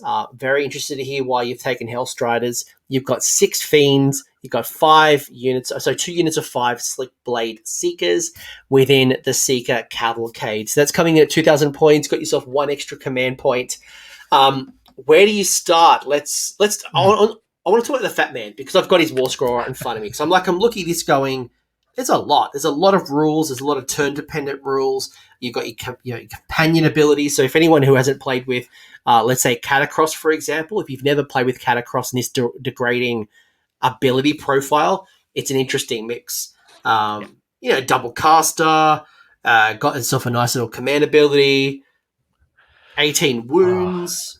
Talk to me about this thing. Okay, so there's a lot to unpack with Glutos, and there's a lot of reasons why he's very popular already in competitive Slaanesh lists. So, number one, so we talked about Celestial. Celestial is a great way to help the bravery issue of your mortals, because they have low bravery scores. Like your Slickblade Seekers in this list, they're only bravery 6. They're the elite cavalry of Slaanesh, but they're only bravery 6. That's not great. What Glutos does, he has these stacking abilities, kind of like Doors of Cain, where you get this ability each round, and then you get a new one each round, but you keep the previous ones and so forth.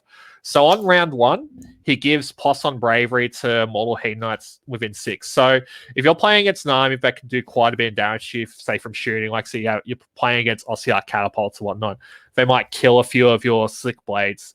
Going from bravery 6 to bravery 7, I find makes a fairly big difference. Now, hopefully you would just be inspiring them if you're really worried, but it helps. That +1 bravery does actually make quite a bit of a difference.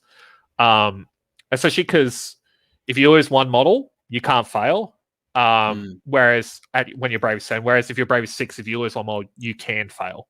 I'm really bad at rolling 6s on Battle Shock tests.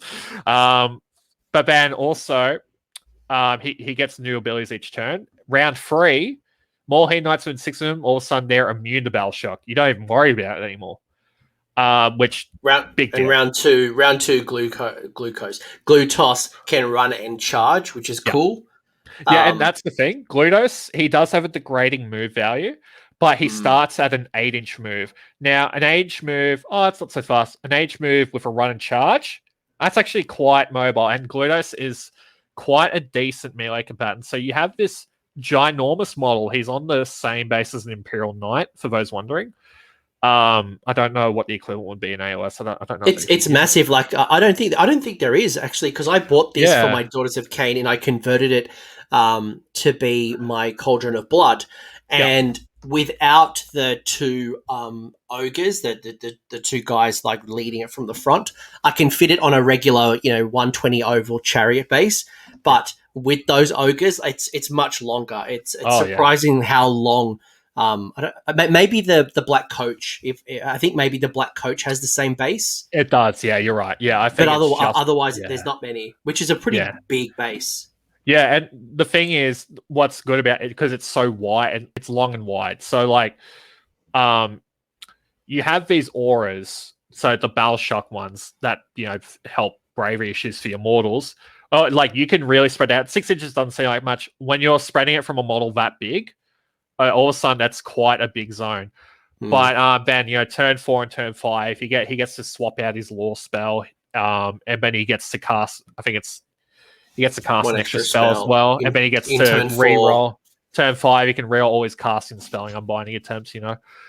So those are nice. The main thing I look at is the run and charge and the bravery / immune to battle shock stuff. Those are the main things for me, because turn 4 or turn 5.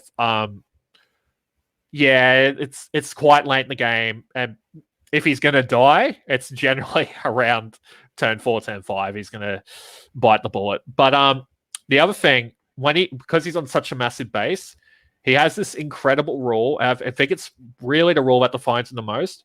He makes every enemy unit within 12 inches of him is mice on the hit. Now, this on paper is nowhere near as good as it is in practice. So let's compare it to Avalanor, the mountain spirit from Lumineth. Avalanor is quite popular in Lumineth because he has a similar ability. If your units, if models within 12 inches of him, enemy models within 12 inches of him, are mice on the hit. Gludos's is units within 12 inches, not models. Units within 12 inches. So and it's not wholly within either. Not wholly within. So it's just as long as you tag a unit. If you tag one model within 12, boom, -1. Yeah. So it could be a millimeter of a Mega Gargant's base. They're mice on the hit. It could be one clan rat out of 40 or one grot out of 60. They're all mice on the hit. And you couple that with how big his base is, and it might not look so great on the table when you turn him sideways and they're running sideways. It might not make sense. But that is a ginormous bubble of mice on the hit. And it's an amazing defensive ability. Because 12 inches, there's a lot, like, there's even, like, for melee, obviously, but there's a lot of shooting attacks in the game that are like 12 inches or less. Nasty ones, too, And that's a good point, because it's not melee focused. It's just melee. Subtract 1 to hit. So if you are within 12 inches of a shooting opponent, they too are going to be -1 to hit. That's a really good call out. Exactly. I would have missed that. I would have just assumed it was combat focused. Yeah, and this is why, like, when I first played Gludos, I was screening him because I was like, I don't want to lose him. But when you realize he's really tanky, and not only is he really tanky, but you want to push him in your opponent's face. Because, if you're playing against a shooting army, you can push that mice onto him, and all of a sudden, like -1 it's a big deal, like, when you really think about it, especially on such a big area. And, like, you think about, like, Slaanesh is kind of seen as quite fragile. Well, you have Gludos in the army. He's ridiculously tough, and we'll get into that. But then you have this mice on the hit aura. And the cool thing is, Slaanesh has quite a few other ways to stack mices to hit. So this is why I've got Fiends in the army. Fiends are this really cool unit that has all these nice little debuffs when you fight them in combat. If you're fighting Fiends in combat, you're mice on the hit. If you're fighting 4 or more Fiends in combat, like a unit of 4 or more, you're mice on the wound as well. If they're near Gludos and you're trying to fight them, you're going to be -2 to hit and -1 on the wound. And then you can stack other things like the Shard Speaker spell. That's another -1 on the wound. You can stack Jaminids. That's another -1 on the hit, -1 on attack. All of a sudden, these Fiends, 4 wounds each 5 say. It's not that so tough. Now you're -3 to hit them, -2 to wound them. You can stack all these debuffs, and like you can do that for other units, obviously, but like it really adds up. It gets pretty crazy. Taking me back to Gits, where I could get up to -4. Obviously, 6 is still hit, 1's always fail, but that really being able to apply some serious debuffs, that kind of makes up for the fact that your armor saves aren't as good. But with the debuffs, and there's so many cool rules with the companions, the command ability, the magic. The having the priest on a 2+ gets you a 5+ damage prevention roll on wounds, on mortal wounds. The magic's, that spell is really tasty, casting value of 7, and you get to cast 2 spells a turn, and you can halve someone's movement, run, and charge rolls. Like that's crazy. Well, it ties into like what I kind of see Slaanesh as. Slaanesh can be very much a board control army that focuses on winning the objective game, and a spell like that, perfect for this. You just pick a unit, and like especially like something like that your opponent might be going like, oh yeah, okay, cool. I'm pretty easily gonna get into where I need to be this turn, my coming turn. Let's cast a spell on them. All of a sudden, that unit's not going to be able to make it unless even if they roll well, for example. And then it's like, okay, your opponent's got to change their game plan, or they've got to give up on that objective completely they were trying to gun for, or they're not going to be able to get into one of your units they want to get into. And then the good thing about Gludos, as we said, 2 casts, 2 unbinds. He also adds 1 to always casting, dispelling, and unbinding rolls. So he's quite a good wizard. He's the best wizard in Slaanesh, basically. It's not something the army normally has. Like, you've got the Contorpion that you reroll casts, but generally spell casting, dispelling, unbinding in the army is not great. You can have a lot of them, but not quality ones. Gludos gives you a really good wizard for that. And as well, like, he's a nasty combat threat. And we can't move away. We can't move away from Glutos without talking about his command ability. Oh yeah, I've just reread that for the again, and the potential of this is just cool. So basically, you can use his command ability once per turn in the hero phase. If you do so, basically, if one of your Hedonite units basically overkills a unit, so they do more damage than the amount of wounds in a unit, in the opponent's unit. All of those remaining wounds that were meant to be allocated could go back into healing a Hedonite's unit, which the same unit. So that's like when you think about things like your Fiends, which have a large block of units, a large block of wounds. Because your Bliss Barbs have 1 wound, your Seekers are 2s. The Slickblade Seekers have 4 wounds each as well. 4, okay. So there's a chance of really you can't regenerate those, it's just healing.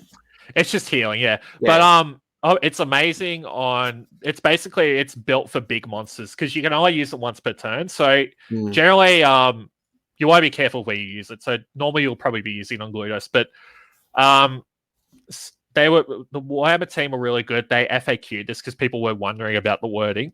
It's not overkill from, say, a single attack. It's overkill from that whole attack sequence. So you look at, say, Gludos, it's like, okay, you've got a million attacks. It's not, one of those attacks does 3 damage. I overkilled you by 2 damage. I have yet to roll those other attacks. I just get healed 2 wounds from overkill. No, it's you roll all your attacks. It's overkill from all of them.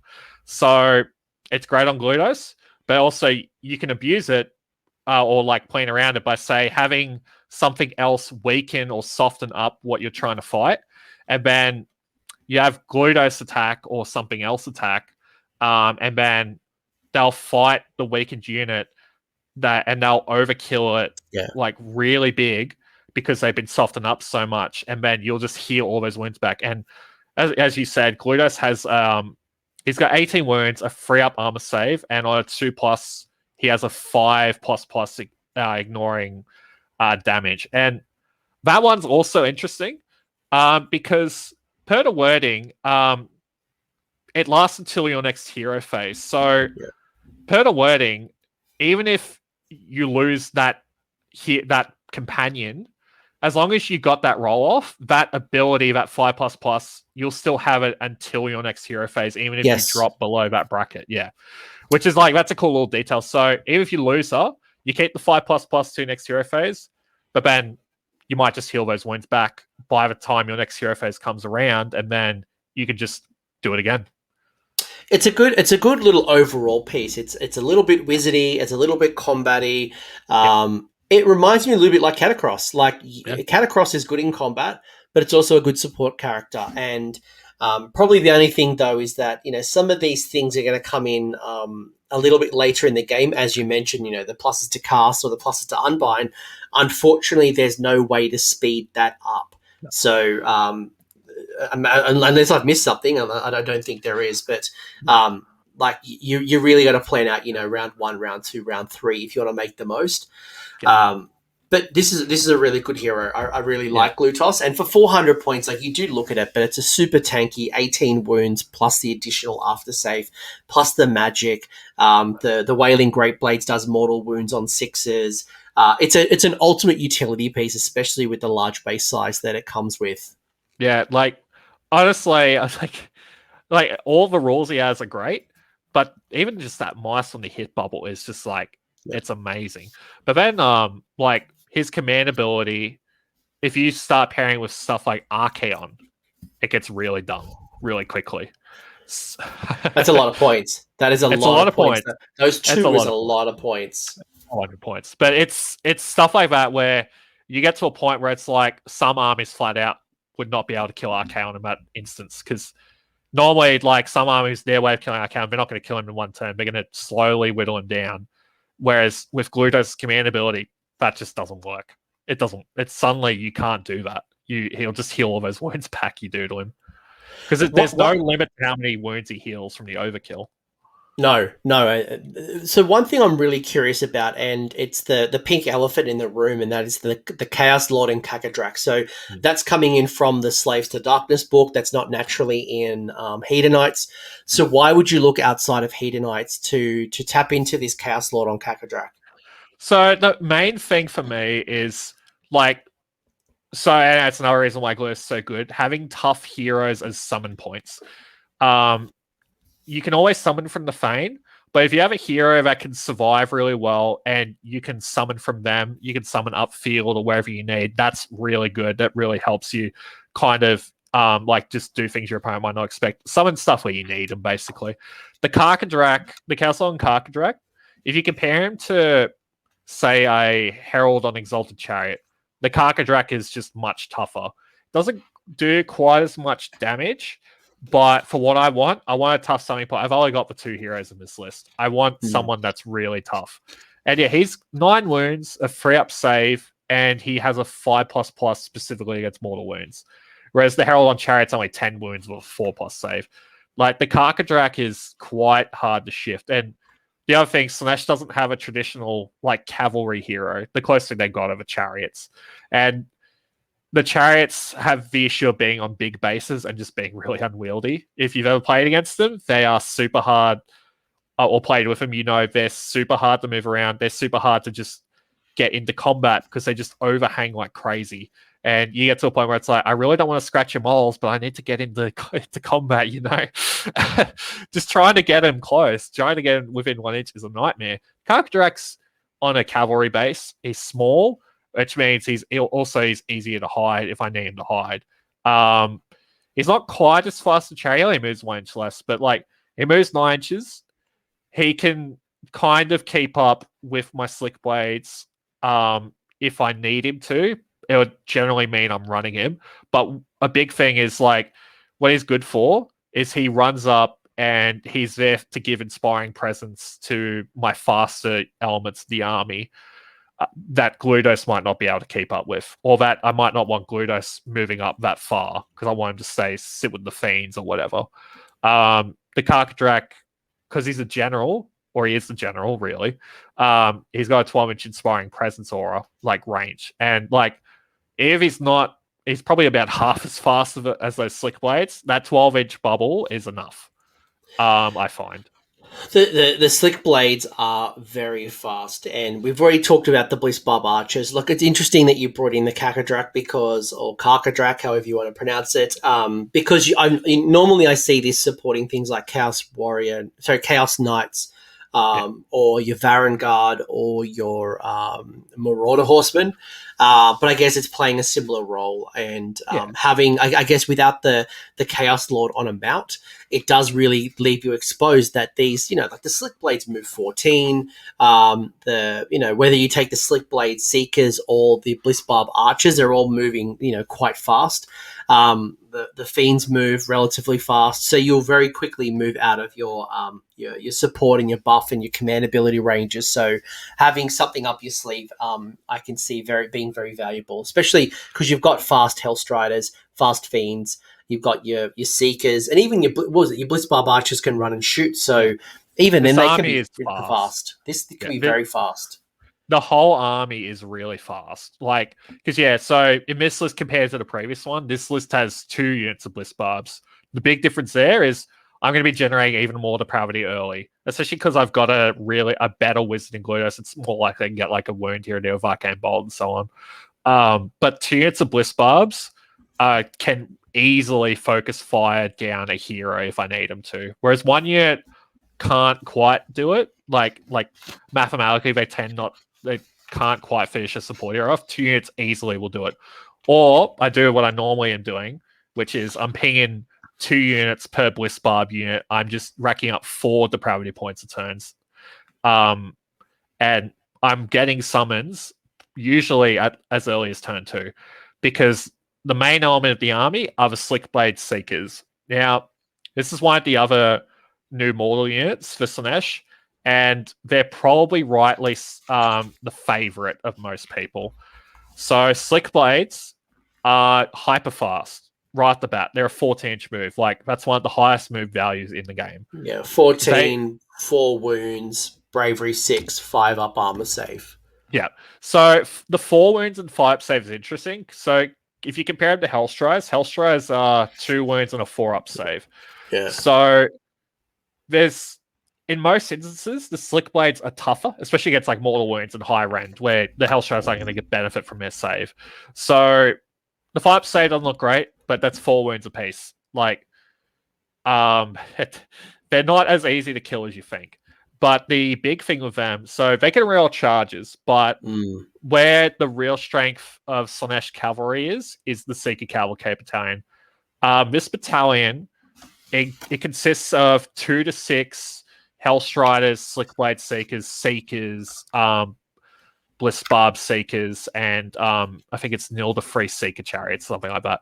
And everything in the battalion gets what's called the 6-inch pile-in. So they're eligible to pile into enemy units that are within 6 inches, and they can pile in up to 6 inches. It's hard to explain, but in my opinion, it's one of the most powerful abilities in the game. It lets you, so just for Slick Blade. Yeah, talk to me. Like, imagine you and me were playing each other, and you're going to try to, because you don't want to. I feel bad. Gotcha moment here. Exactly. So explain to me as your opponent what this means. So first up, the 6-inch pile-in means you don't have to charge your opponent. Normally, you can't be within 3 inches of an enemy unit unless you charge them, or they've charged you. Yep, that's a general Age of Sigmar rule. So unless you get brought in, like someone piles in, moves within 3 inches, and then you've drawn me into combat. Yeah, exactly. And what the 6-inch pile-in does, being eligible to pile in when you're within 6, it basically means you just negate that. What that really means is you can get to within 6 inches, you can still pile in, you don't have to charge. That means you can move, if you're in combat, say, you get charged your opponent. So if you're in combat, on your turn, you retreat, and normally you can't retreat and charge, but the 6-inch pile-in just lets you go, well, I'm within 6, I can still pile in. And then you just pile back in and fight on your turn. The other thing, it's basically a way, on your turn, it's a way of always fighting first, because you don't have to charge your opponent. So normally with fighting, I pick a unit to fight, then you pick a unit to fight, I pick a unit to fight. with the Seeker Cavalcade with 6-inch pylon, you go, okay, I'm not charging. I'm not in range of you, so you can't attack me until I pile into you. And then once you piled in, you fight, then your opponent can pick that enemy unit to fight you. But yeah, for stuff like Hellstrides, like in the old book, because Hellstrides were mostly what you saw in this battalion, Hellstrides don't do much damage. So this ability, it's like to basically have a way of fighting first on your turn, because on your opponent's turn, they'll charge you, of course. It wasn't that strong. It was useful, because it let you go first, essentially, but when you combine Manu Book with these Slick Blade Seekers, these guys hit really hard. They've got 3 attacks each with a 2-inch range, freeze and freeze, -1 damage. Like, that's good, but they also do 6s to hit are actually hits, like all Hedonites of Slaanesh stuff, but 6s to wound, like the Myrmidesh, are a mortal wound in addition to normal damage. Yeah. Now, that's what I found. If I say I charge, like, this is just example. If I don't charge, if I do my 6-inch pylon to, say, a bunch of Iron-Nef eels, those 5 Slick Blades will kill those eels, like, easily. Oftentimes just with their glaze, not even counting the mounts. And the mounts are pretty decent too, 2 attacks each, freeze and freeze. They do a lot of damage. When you have a way of basically saying, I'm guaranteed this unit will fight first before you can attack them back, you can pulverize units. They're not going to be able to hit you back that hard. And that's what you want as Slaanesh, because your damage is great, but it's not enough where you're like, oh, I'm going to wipe out this big scary unit. You're going to like really badly cripple it. Then a few of them are going to hit you back, maybe kill one or do a wound or two, because you're going to have them depleted. Then boom, you're getting the depravity point off your own unit, and you're probably getting the depravity point off the enemy unless they like run away from battle shock. It's like this really powerful rule, or you can just use it to go like, I just want to wipe something out without any counterplay. Be like, I'm going to charge in elsewhere with other units. I'm going to fight with them first. You know, say you got multiple really important combats, because this happens a lot. I've got like, I really need to fight this unit over on this side, but I really need to fight this unit on the side. And you're like, oh, what do I pick? You know, it's really important whichever one you pick, and you might lose the other unit that you didn't pick first. Slick Blades in a Seeker Cavalcade just go like, no, we're fine. We'll just wait our turn, and we're not going to get hit first. We're going to hit you first, no matter what. And it also allows you to get around there's a lot of different rules within the game that activate at the start of the combat phase. So to give you an example, fanatics always fight first.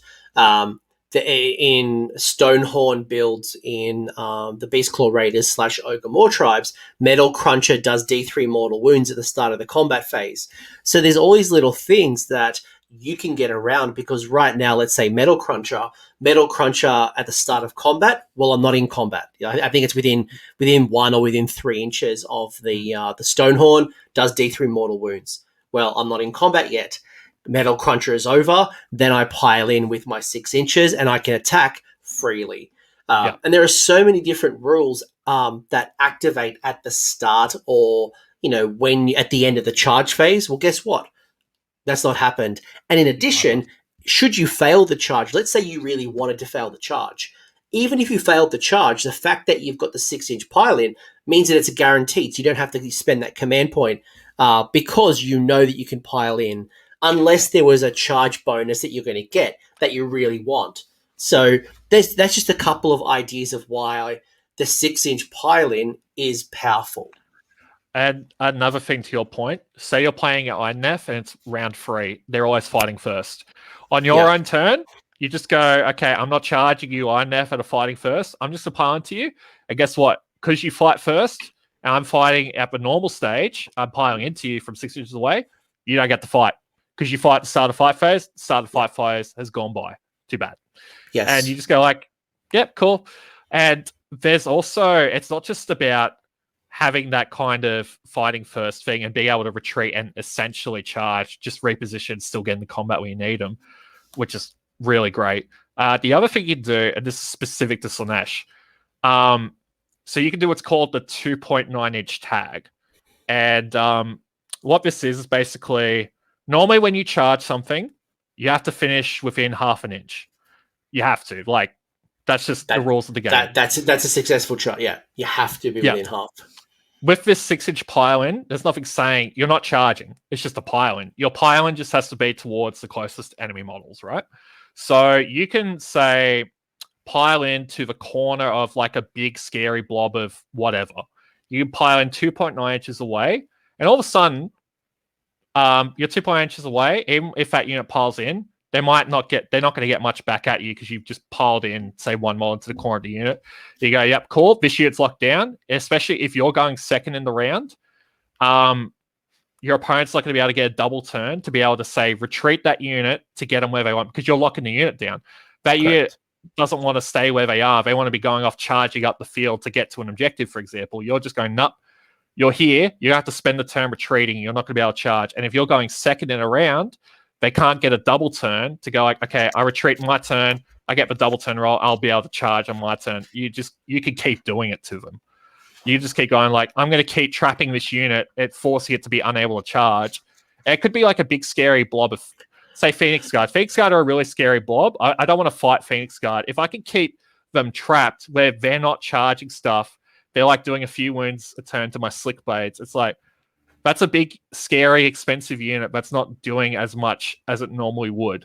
And with Slaanesh, this is where Slaanesh specifically is interesting. You have the Locust Diversion. You can stop a unit piling in. And in addition, Kieran, you've also got Glutoss's magic spell, which would halve the movement, the run, and the charge roll. So even if they did try to get out, the likelihood of getting outside of 3 inches when you're halving a movement, you're halving a run, and a charge roll, you've made life really difficult for them, or you're forcing them to spend a command point just to get out. Yeah, like if you are playing against an army that's like, say it's a unit that moves only 4 inches, you harm the 2 inches. There's every chance, especially if the way you pile your unit in, that they might not be able to get away from you, and you just trap them. Yeah. They literally can't get away unless you spend the command point to make it a 6 to guarantee they get out. Like, there's like all these little crazy things you can do, and like for Slick Blades and Hellstriders, they have lots of attacks that are over 2 inches or 3 inches. So you can use the Locust in conjunction with the 6-inch pile to go more than 2 inches away, so out of reach of most shits. Most shits only have a 1 inch range attack. And then you'll be able to do your attacks at them, but they're not going to be able to do anything back to you when it's their turn to fight because you've stopped them piling in with the Locust. So like it's just more ways to kind of just be like, I'm hitting you first. You're either not doing much to me, I'm trapping you, you're not doing anything to me. Like all these ways you can just kind of lean into it, play around it. This goes back to what we said right at the start of the show, is that old Slaanesh, if you're coming from the old book to the new book, you used to hit your opponent with a sledgehammer. Now you're using like a surgical knife. Like you are really a lot of nuances, a lot of tactics, this is a thinking person's army now, where before it's like keepers go brr and they move forward. Like lol, I locust you, and if I fail, I've got the contorted epitome to do it as well. But you don't have that crutch anymore, and this is kind of why you're starting to see such diverse lists. Yeah, exactly, and like, Let's get back on track. Cool. So, like, we've talked a little bit about the techniques, and for some people, it's kind of gone over their head. But I would encourage them to start playing around with the abilities to do a 6-inch and see what it allows them to do. Whether it's just minimum getting their units, reducing the amount of damage that goes into them because you're keeping them out of threat range until you want to go in, or we go into some of the nuanced tactics that you just shared. The 6-inch pile-in is that's why Daughters players love Sisters of Slaughter, because they've got a 6-inch pile-in. Talk to me about Fiends. There's something that you don't see on the table very often, other than you've mentioned already the -1 to hit. Is that all they bring to the table? They do more. Just before we move, can I just say one more thing? All right. Just one more. Okay. All right. So Slick Blades and Hellstriders, 14-inch move. That's great. But you combine that with Invaders, you have tons of command points. You can guarantee that run rolls a 6. That's a 20-inch move. Your 6-inch pile-in, that's a 26-inch threat range. This is why I made, like, this army can just go right across the board and just touch you. Touch you in a very bad way. And just Please don't. Please don't. Sorry. But yeah, like, just, it's Slaanesh is fast. Like, just if you play against a Slaanesh army that has Slickblade Seekers, just ask them, do you have the Seeker Cavalcade? Because it makes a big difference, not only to their threat range, because they can just 26 inches, that covers the board, basically. It's a turn one charge. It's Exactly. turn one charge. And if you leave yourself a gap, if you're I might as well talk to the Hedonites players here. If you're a Hedonites player and you've seen a gap to get to one of those juicy support heroes, you've got the speed to maneuver and get around that core kind of shield, that unit that's kind of trying to protect them. And you can wrap around and get into that juicy target where normally most people would rely on flying to jump the screen, or they'd have to wait a second turn and try to get around it. Yeah, exactly. And like, just when you combine that sheer insane mobility, that guaranteed 26-inch threat range for the cost of command point, guaranteed, with units that hit as hard as Slickblades do, like it's really nasty. It's probably the nastiest thing Slaanesh can do at the moment. Like, if you play against Slaanesh, watch out. I'm telling you now. Well, luckily, most people listening to this probably are Slaanesh players. Now, can we talk Fiends? Can we talk about Fiends? Because I've never seen them on the table. I know I was going to go to America just before COVID hit, and I was going to play a guy called Warsoren who was going to run 6 Fiends, and I was going to laugh at him. I'm like, lol, that's a meme list. But now they're actually not memes. They're actually quite a viable choice. I would love to talk to you about Fiends, because the way they work now ties into like the meta changes to Slaanesh. So, what changed? Quickly. Yeah, let's talk. What changed? Depravity. So in the old book, Depravity was tied exclusively to your heroes. Yes. Now, Fiends, basically, you want Fiends in units of 6. I'll get into why. But generally, Fiends were competing for like what they would do with Keepers. Yeah. Keepers gave you Depravity and were wizards and had the Locust, like the command ability. Like, basically, the way Slaanesh worked, you wanted to invest so much into heroes, not so much into units. But now, because Depravity has changed, everything generates it. So all of a sudden, Fiends actually have a role. They're not just, I would always take a Keeper over them. Now, Fiends have this clearly defined role. Compared to a Keeper, for example, they're just a much scarier combat unit. That's the main thing. But what Fiends do is, like, they're this tough unit. They fold to shooting. I'll be up front. Shooting is kind of their bane.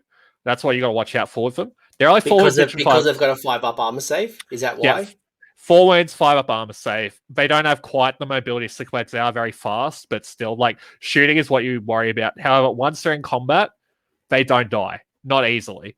Because Fiends have like a musk around them and like various other things. Basically, you're always -1 to hit Fiends in close combat. When there's 4 or more Fiends in the unit, you're also -1 to wound them, and that's for all melee attacks targeting them. Now, -1 to hit is pretty common in the game, obviously. We've got another -1 to hit in this list from Glutos.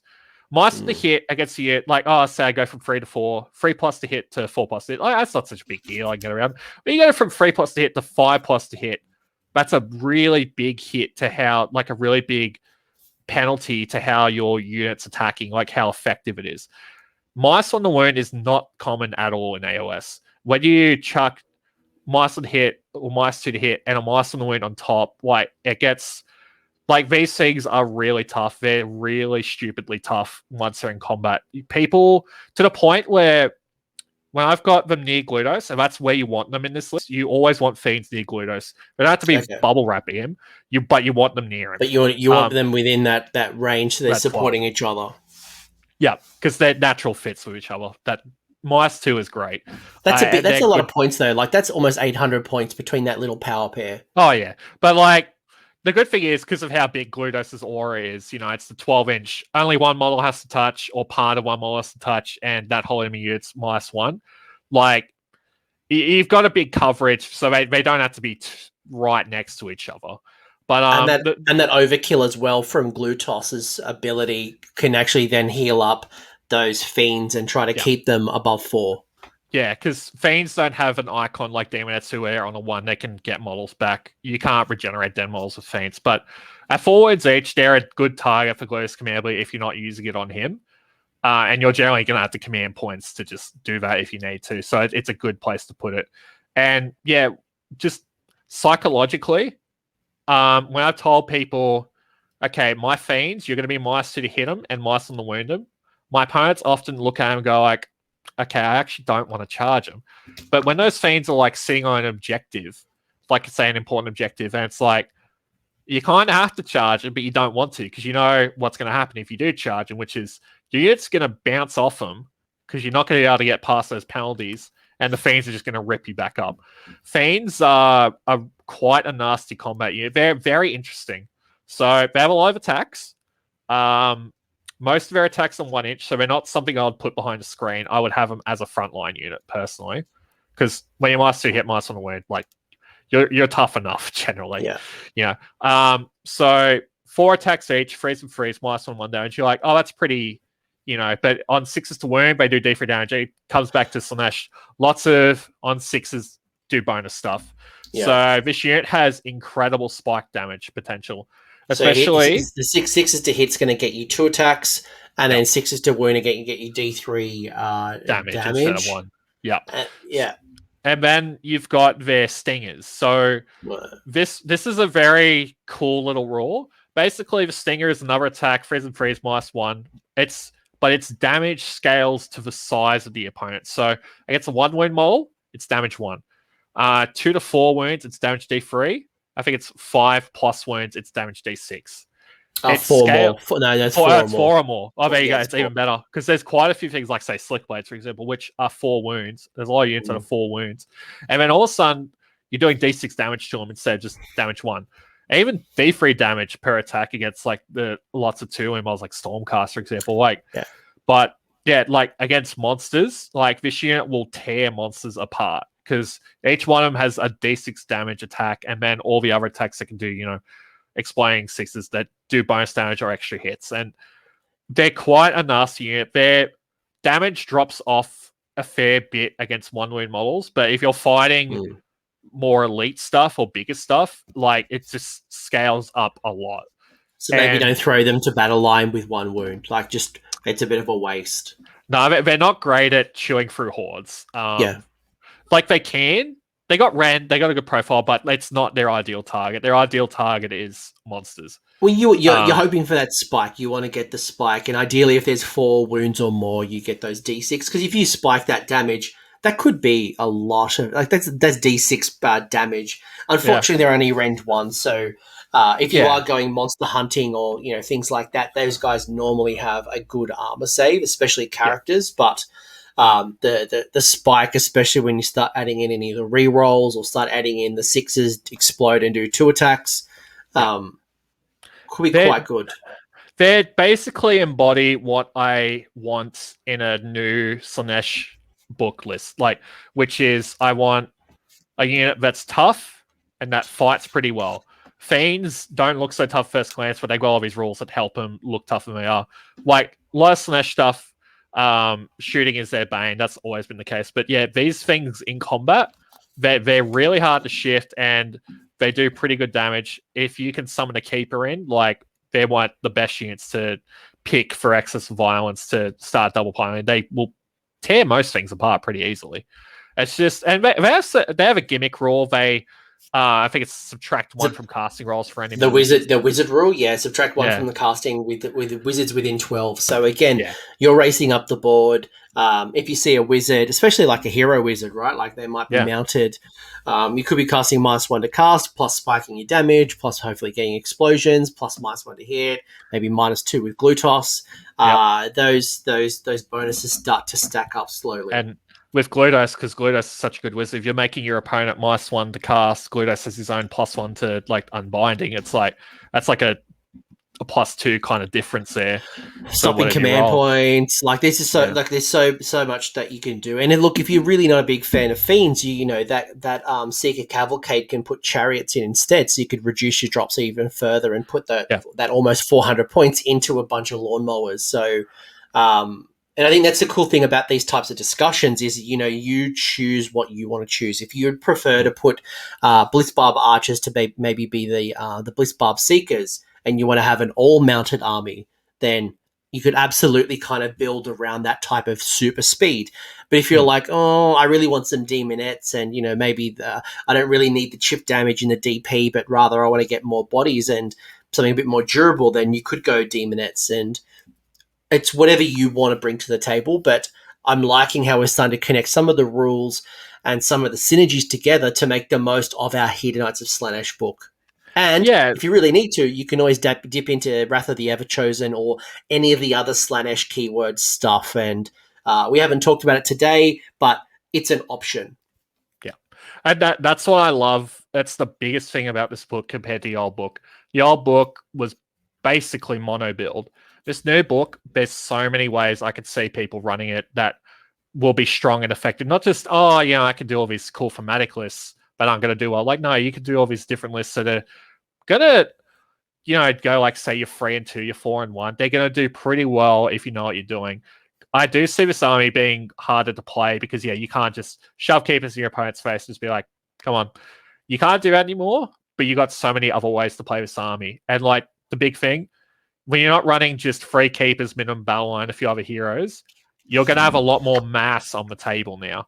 That's why, yeah, you're seeing Fiends. You're seeing, these new Mauls, the Slick Blades. You're not seeing quite as many heroes. You're seeing more investment elsewhere in the army. The army, I think, is better now, not so much at killing the opponent, but winning the game, at actually scoring the points, getting where it needs to be, stopping the enemy from doing what they want to do, like Glutos' spell, Celeste's command ability, the new Locus. It's not like this easy, shuts a unit down, I get to fight twice. It's like all this stuff that affects like movement and stuff. It's stuff like just for example, in the old book, a lot of the time I would table my opponent, but say lose on the mission. Yeah. Because they were just going to, because I wouldn't have the bodies. I'm running 3 keepers, In the new book, it's been the opposite. A lot of the time, I've been tabled, but I've still won on points, or I've been nearly tabled and won on points. It's a much different approach to the army. It's not like it's not weaker. When people say the army's weaker, I don't agree. I think it's just different. It's very different. Yeah. Look, I think initially on paper, like if I was to pick up this book for the first time, like I did when I got the early copy review, the first thing I looked at was the points difference, and most things went up in points, and I'm like, oh, I'm getting less models on the table, so I'm potentially going to have a weaker army. And I think it's when you look isolated at that point, you're right. But when you start looking at the completely different play style, when you look at all the new tools available, and you just think about your list a little bit differently, I think it is going to be harder to pilot. Like this is what you would call a fat middle. At a tournament, you'll probably win 3 games. You'll be somewhere between winning 2 games to 4 games at a tournament. And it's going to be up to matchups, your experience, your play style, your list design. Yeah. And that's a good place to be. That's where we want to be generally with our armies. Yeah, exactly. And like another example, just the way I kind of see it, because you're not going to have like the total wounds in your army is probably going to be higher than before because you'll be running more stuff that's not just a hero. So even for like matchups where like you're playing against a shooting army with Old Slaanesh, it'd be like, oh god, I really hope this one hero can survive. So shoot the heroes and no summoning would happen again. New book, it's like I can summon from the Fame, but also my army is going to be overall tougher. Because I'm going to have more bodies. I'm going to, like my nobles list, it's all these bodies I can like reroll saves. It's lots of wounds. It's a lot more wounds and bodies than before. You're going to have an easier time contesting objectives, fighting for those objectives. You're going to have an easier time surviving in some cases. Like you can't make stuff fight them twice, but your actual units, you're running units. You're not just running a bunch of heroes. You're running units. That's the thing I think some people haven't quite grasped. I'm not just running this bunch of heroes and this couple Hellstride units or whatever. I'm running Fiends. I'm running Slick Blades. I'm running an army. It's not Celeste's little group of whatever. It's an army. It's an actual army. That's the biggest change. I love it. I think what's really cool as well, and I'm going to ask one final question before we wrap up, Kieran, Mhm. is when I look at the list that you shared with me, and then I'm looking right now, I'm looking at the battalions. There's minor tweaks, and I can turn one of your lists into a depraved carnival. I can turn your lists into an exalted speed knights, even the Epicurean revelers. Like I can, with minor tweaks, I can change any of these lists to find a play style and a host that really works for me. So finding what works, and you're going to have plenty of options, which I think is wonderful. But the last question I have for you, and it's a bit of a fun question, is at my event, you ran the Mega Gargant. So you brought yourself in a 500 piece of meat as an ally mercenary. What was your because I would imagine like it was interesting, right? Because the Mega Gargant has no synergy with your army, so you're not going to get any of the Hedonite keywords, but it is 35 wounds of solid depravity meat. What was your experience bringing in the Mega Gargant to your list? So I'll say first up, I think the people I played against would agree. I didn't use it properly because that was kind of when I was really starting with this new book, and I was like playing kind of a bit cautious. I wasn't quite sure how to use it. I wasn't being very aggressive. So I was thinking like, I've got a screen to see. I've never used a Mega Guy before. I'm like, should I be screening to see? He's like, no, no, this thing. And when I used it, started using it right towards the end of the tournament, I was like, yeah, okay, I really see the value of this thing, which is you just run up with it. It can be on probably on a flank, and you just go like, deal with it. It only counts as one model. It's not in Sons of BM Allegiance where they count as 20 models or 30 or whatever. It's only one model for objectives, so you're not gonna steal objectives from people like you normally with a Mega Gargant. But the difference is you got this big monster that is extremely hard to kill, that does quite a bit of damage, that you can just send it something on a flank and you force your opponent to deal with it because they don't. Like, you might not control that objective through model count, but you'll certainly wipe units off objectives.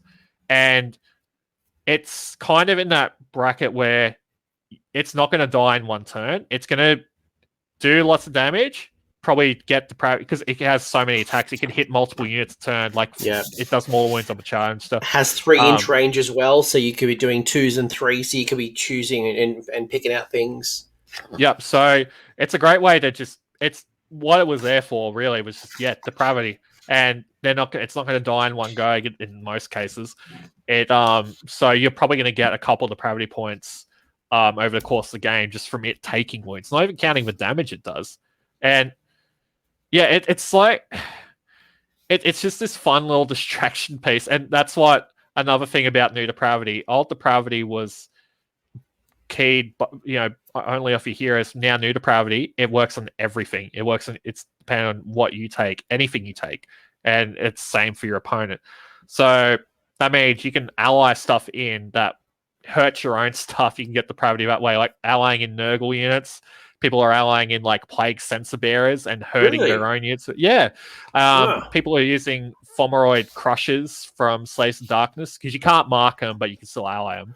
I've seen some people talking about like Chaos Spawn and then getting the what's that stupid undead wall? The Gravetide. The Gravetide, yeah, like having like 1 or 2 or 3 Chaos spawns, and then you hit them with this Gravetide. It just keeps like tapping them for mortal wounds, and you're generating depravity from the Wazoo. I think to the point that we were kind of calling out earlier is that you don't want to over-invest in depravity because, especially because you're going to summon one thing per turn, it's not like the old book where it was just like get all the depravity early, set up for this ultimate sledgehammer, and then just do a big dump. It's funny the stuff you can do, but like I still think it's like you still want to focus on winning the game. Like, summoning alone isn't going to win you the game if you don't have an army to win you the game. Like, if you lose your whole army by turn 2 because you killed half of your own army with doing stupid crap, I mean, what's summoning going to change for you? No. Always, if you're looking at allying stuff in the Slaanesh, it's kind of what you want it to do. Like, the Mega Giant was just, it's fast, it's tough, It's a big point sig, but it's a big threat my opponent has to deal with. It kind of depends what you want. And it's also just like, do you want something that eats the fire for you so that, say, your more important stuff like my Glutos, I don't want, say, 15 Bloodstalkers from Lords of Kane shooting at him. I want them shooting at that Mega Gargant because I'm confident they're not going to kill him in one go. I'm confident he's going to live. He's going to get me some depravity points, and like that's value right there. I don't think I've ever lost a Mega Gargant as in one round. I think it's taken multiple rounds. But no, this has been really insightful, Kieran. Is there any final things you want to like? We've gone really deep on the units, and it's been great to look at the other things, like a whole bunch of the mortals, the Blizzbarb Archers. We've looked at the Lord of Pain. We looked at Glutos, and between this and the Rust Show, I think we've got a really good span across the Hedonites book, as well as the Slaanesh keyword. We've looked at Sigvolt, we've looked at Glutos, we've looked at the various heroes and the combinations using Wrath of the Everchosen. Probably the only thing we haven't touched because we don't know just yet is the impacts of the two new twins. So we've got the new Keeper of Secret type models. We don't know what they look like, but they might certainly change the way we think about lists and where they might slot in as we get more info. I want to give a call out to, I think, the one unit that hasn't been discussed, which is Slangors. This is the unit that, perhaps deservedly, everyone is saying it's probably the worst unit in the book. There's the thing. You could have a whole army of things that are equivalent. One thing is still going to be the worst. So that doesn't necessarily mean that, it's the worst. It's awful. You never take it. I think they're of questionable valuable in like a competitive sense, but like I just want to say, if you like Slangors, this isn't just I run them, they're fun. I think they do have a few little things going for them people might not expect. So first thing, they're on 40 mil bases. So if they're not on, say, compared to Fiends, which is their main competitor, they're on quite small bases comparatively. They're a bit easier to kind of hide. The other thing is and that makes them a bit easier to like protect as well. The other thing is their main profile is 2 inches, whereas Fiends, their main profile is 1 inch. Slangors, you can screen them with, say, say Myrmidesh or whatever. They'll be able to hit over the top of a Myrmidesh, whereas Fiends wouldn't be able to, except for their stingers. So it's something like, I don't see him. If you're going to run Slangors, I don't think you should run them as a straight combat unit. That's not how you should view them. You should view them as like this kind of little auxiliary unit that supports something else. You want them paired with like a demon hero to prevent pylons, because the Slangors, if you've ever played against Doors of Cain, if you've ever played against the Snakes, Blood Sisters have this rule where, you're within 3 inches of me, I can do all these more wounds to you based on how many moles are in my unit. Slangors have the same rule. It's not as good. It's on a 4+, and you can't get as many per, like, for the points as Blood Sisters, but, like, it's a neat little rule. So it's kind of, if you want to run Slangors, because like, they're awesome models, I think the way you want to run them in support of something else, like behind the line, where they can tap things with their 2-inch range attacks, and they can do mortal wounds as well over the top at the end of the fight phase. I like that you tried. I like that you tried. I think the reality is that Beast of Chaos players are very sad that there is no proper synergies between them and the first new model they've had, other than the Stormcast dude who's holding a dead Bulgor in its face. So I think those guys were excited about getting new models. They didn't get it. Hopefully we see an update so we can see some sexy Beasts of Chaos hitting the table. But I appreciate that you tried to make people interested in Slangors. I would imagine that nobody has still bought. I'd love to see the record of how many sales Slangor have been made and how many hitting the table, because I imagine it's probably less than 10. I'd say there's probably a big disparity between worldwide bought and playing. I'd say there's probably a bunch of people who bought them, but just not using them like in games, which is a shame. But I mean, yeah, as you said, there's not much synergies with them. Like there's even zero. Yeah, which is It's odd. Whereas like That's all right. Zangors, I think, have synergies, right? Yeah, yes. Yeah, absolutely. Kieran, this has been awesome. This has been very insightful. Is there any shout outs other than to Slangors? Is there any actual real human shout outs you want to make at this particular point before we kind of close it out?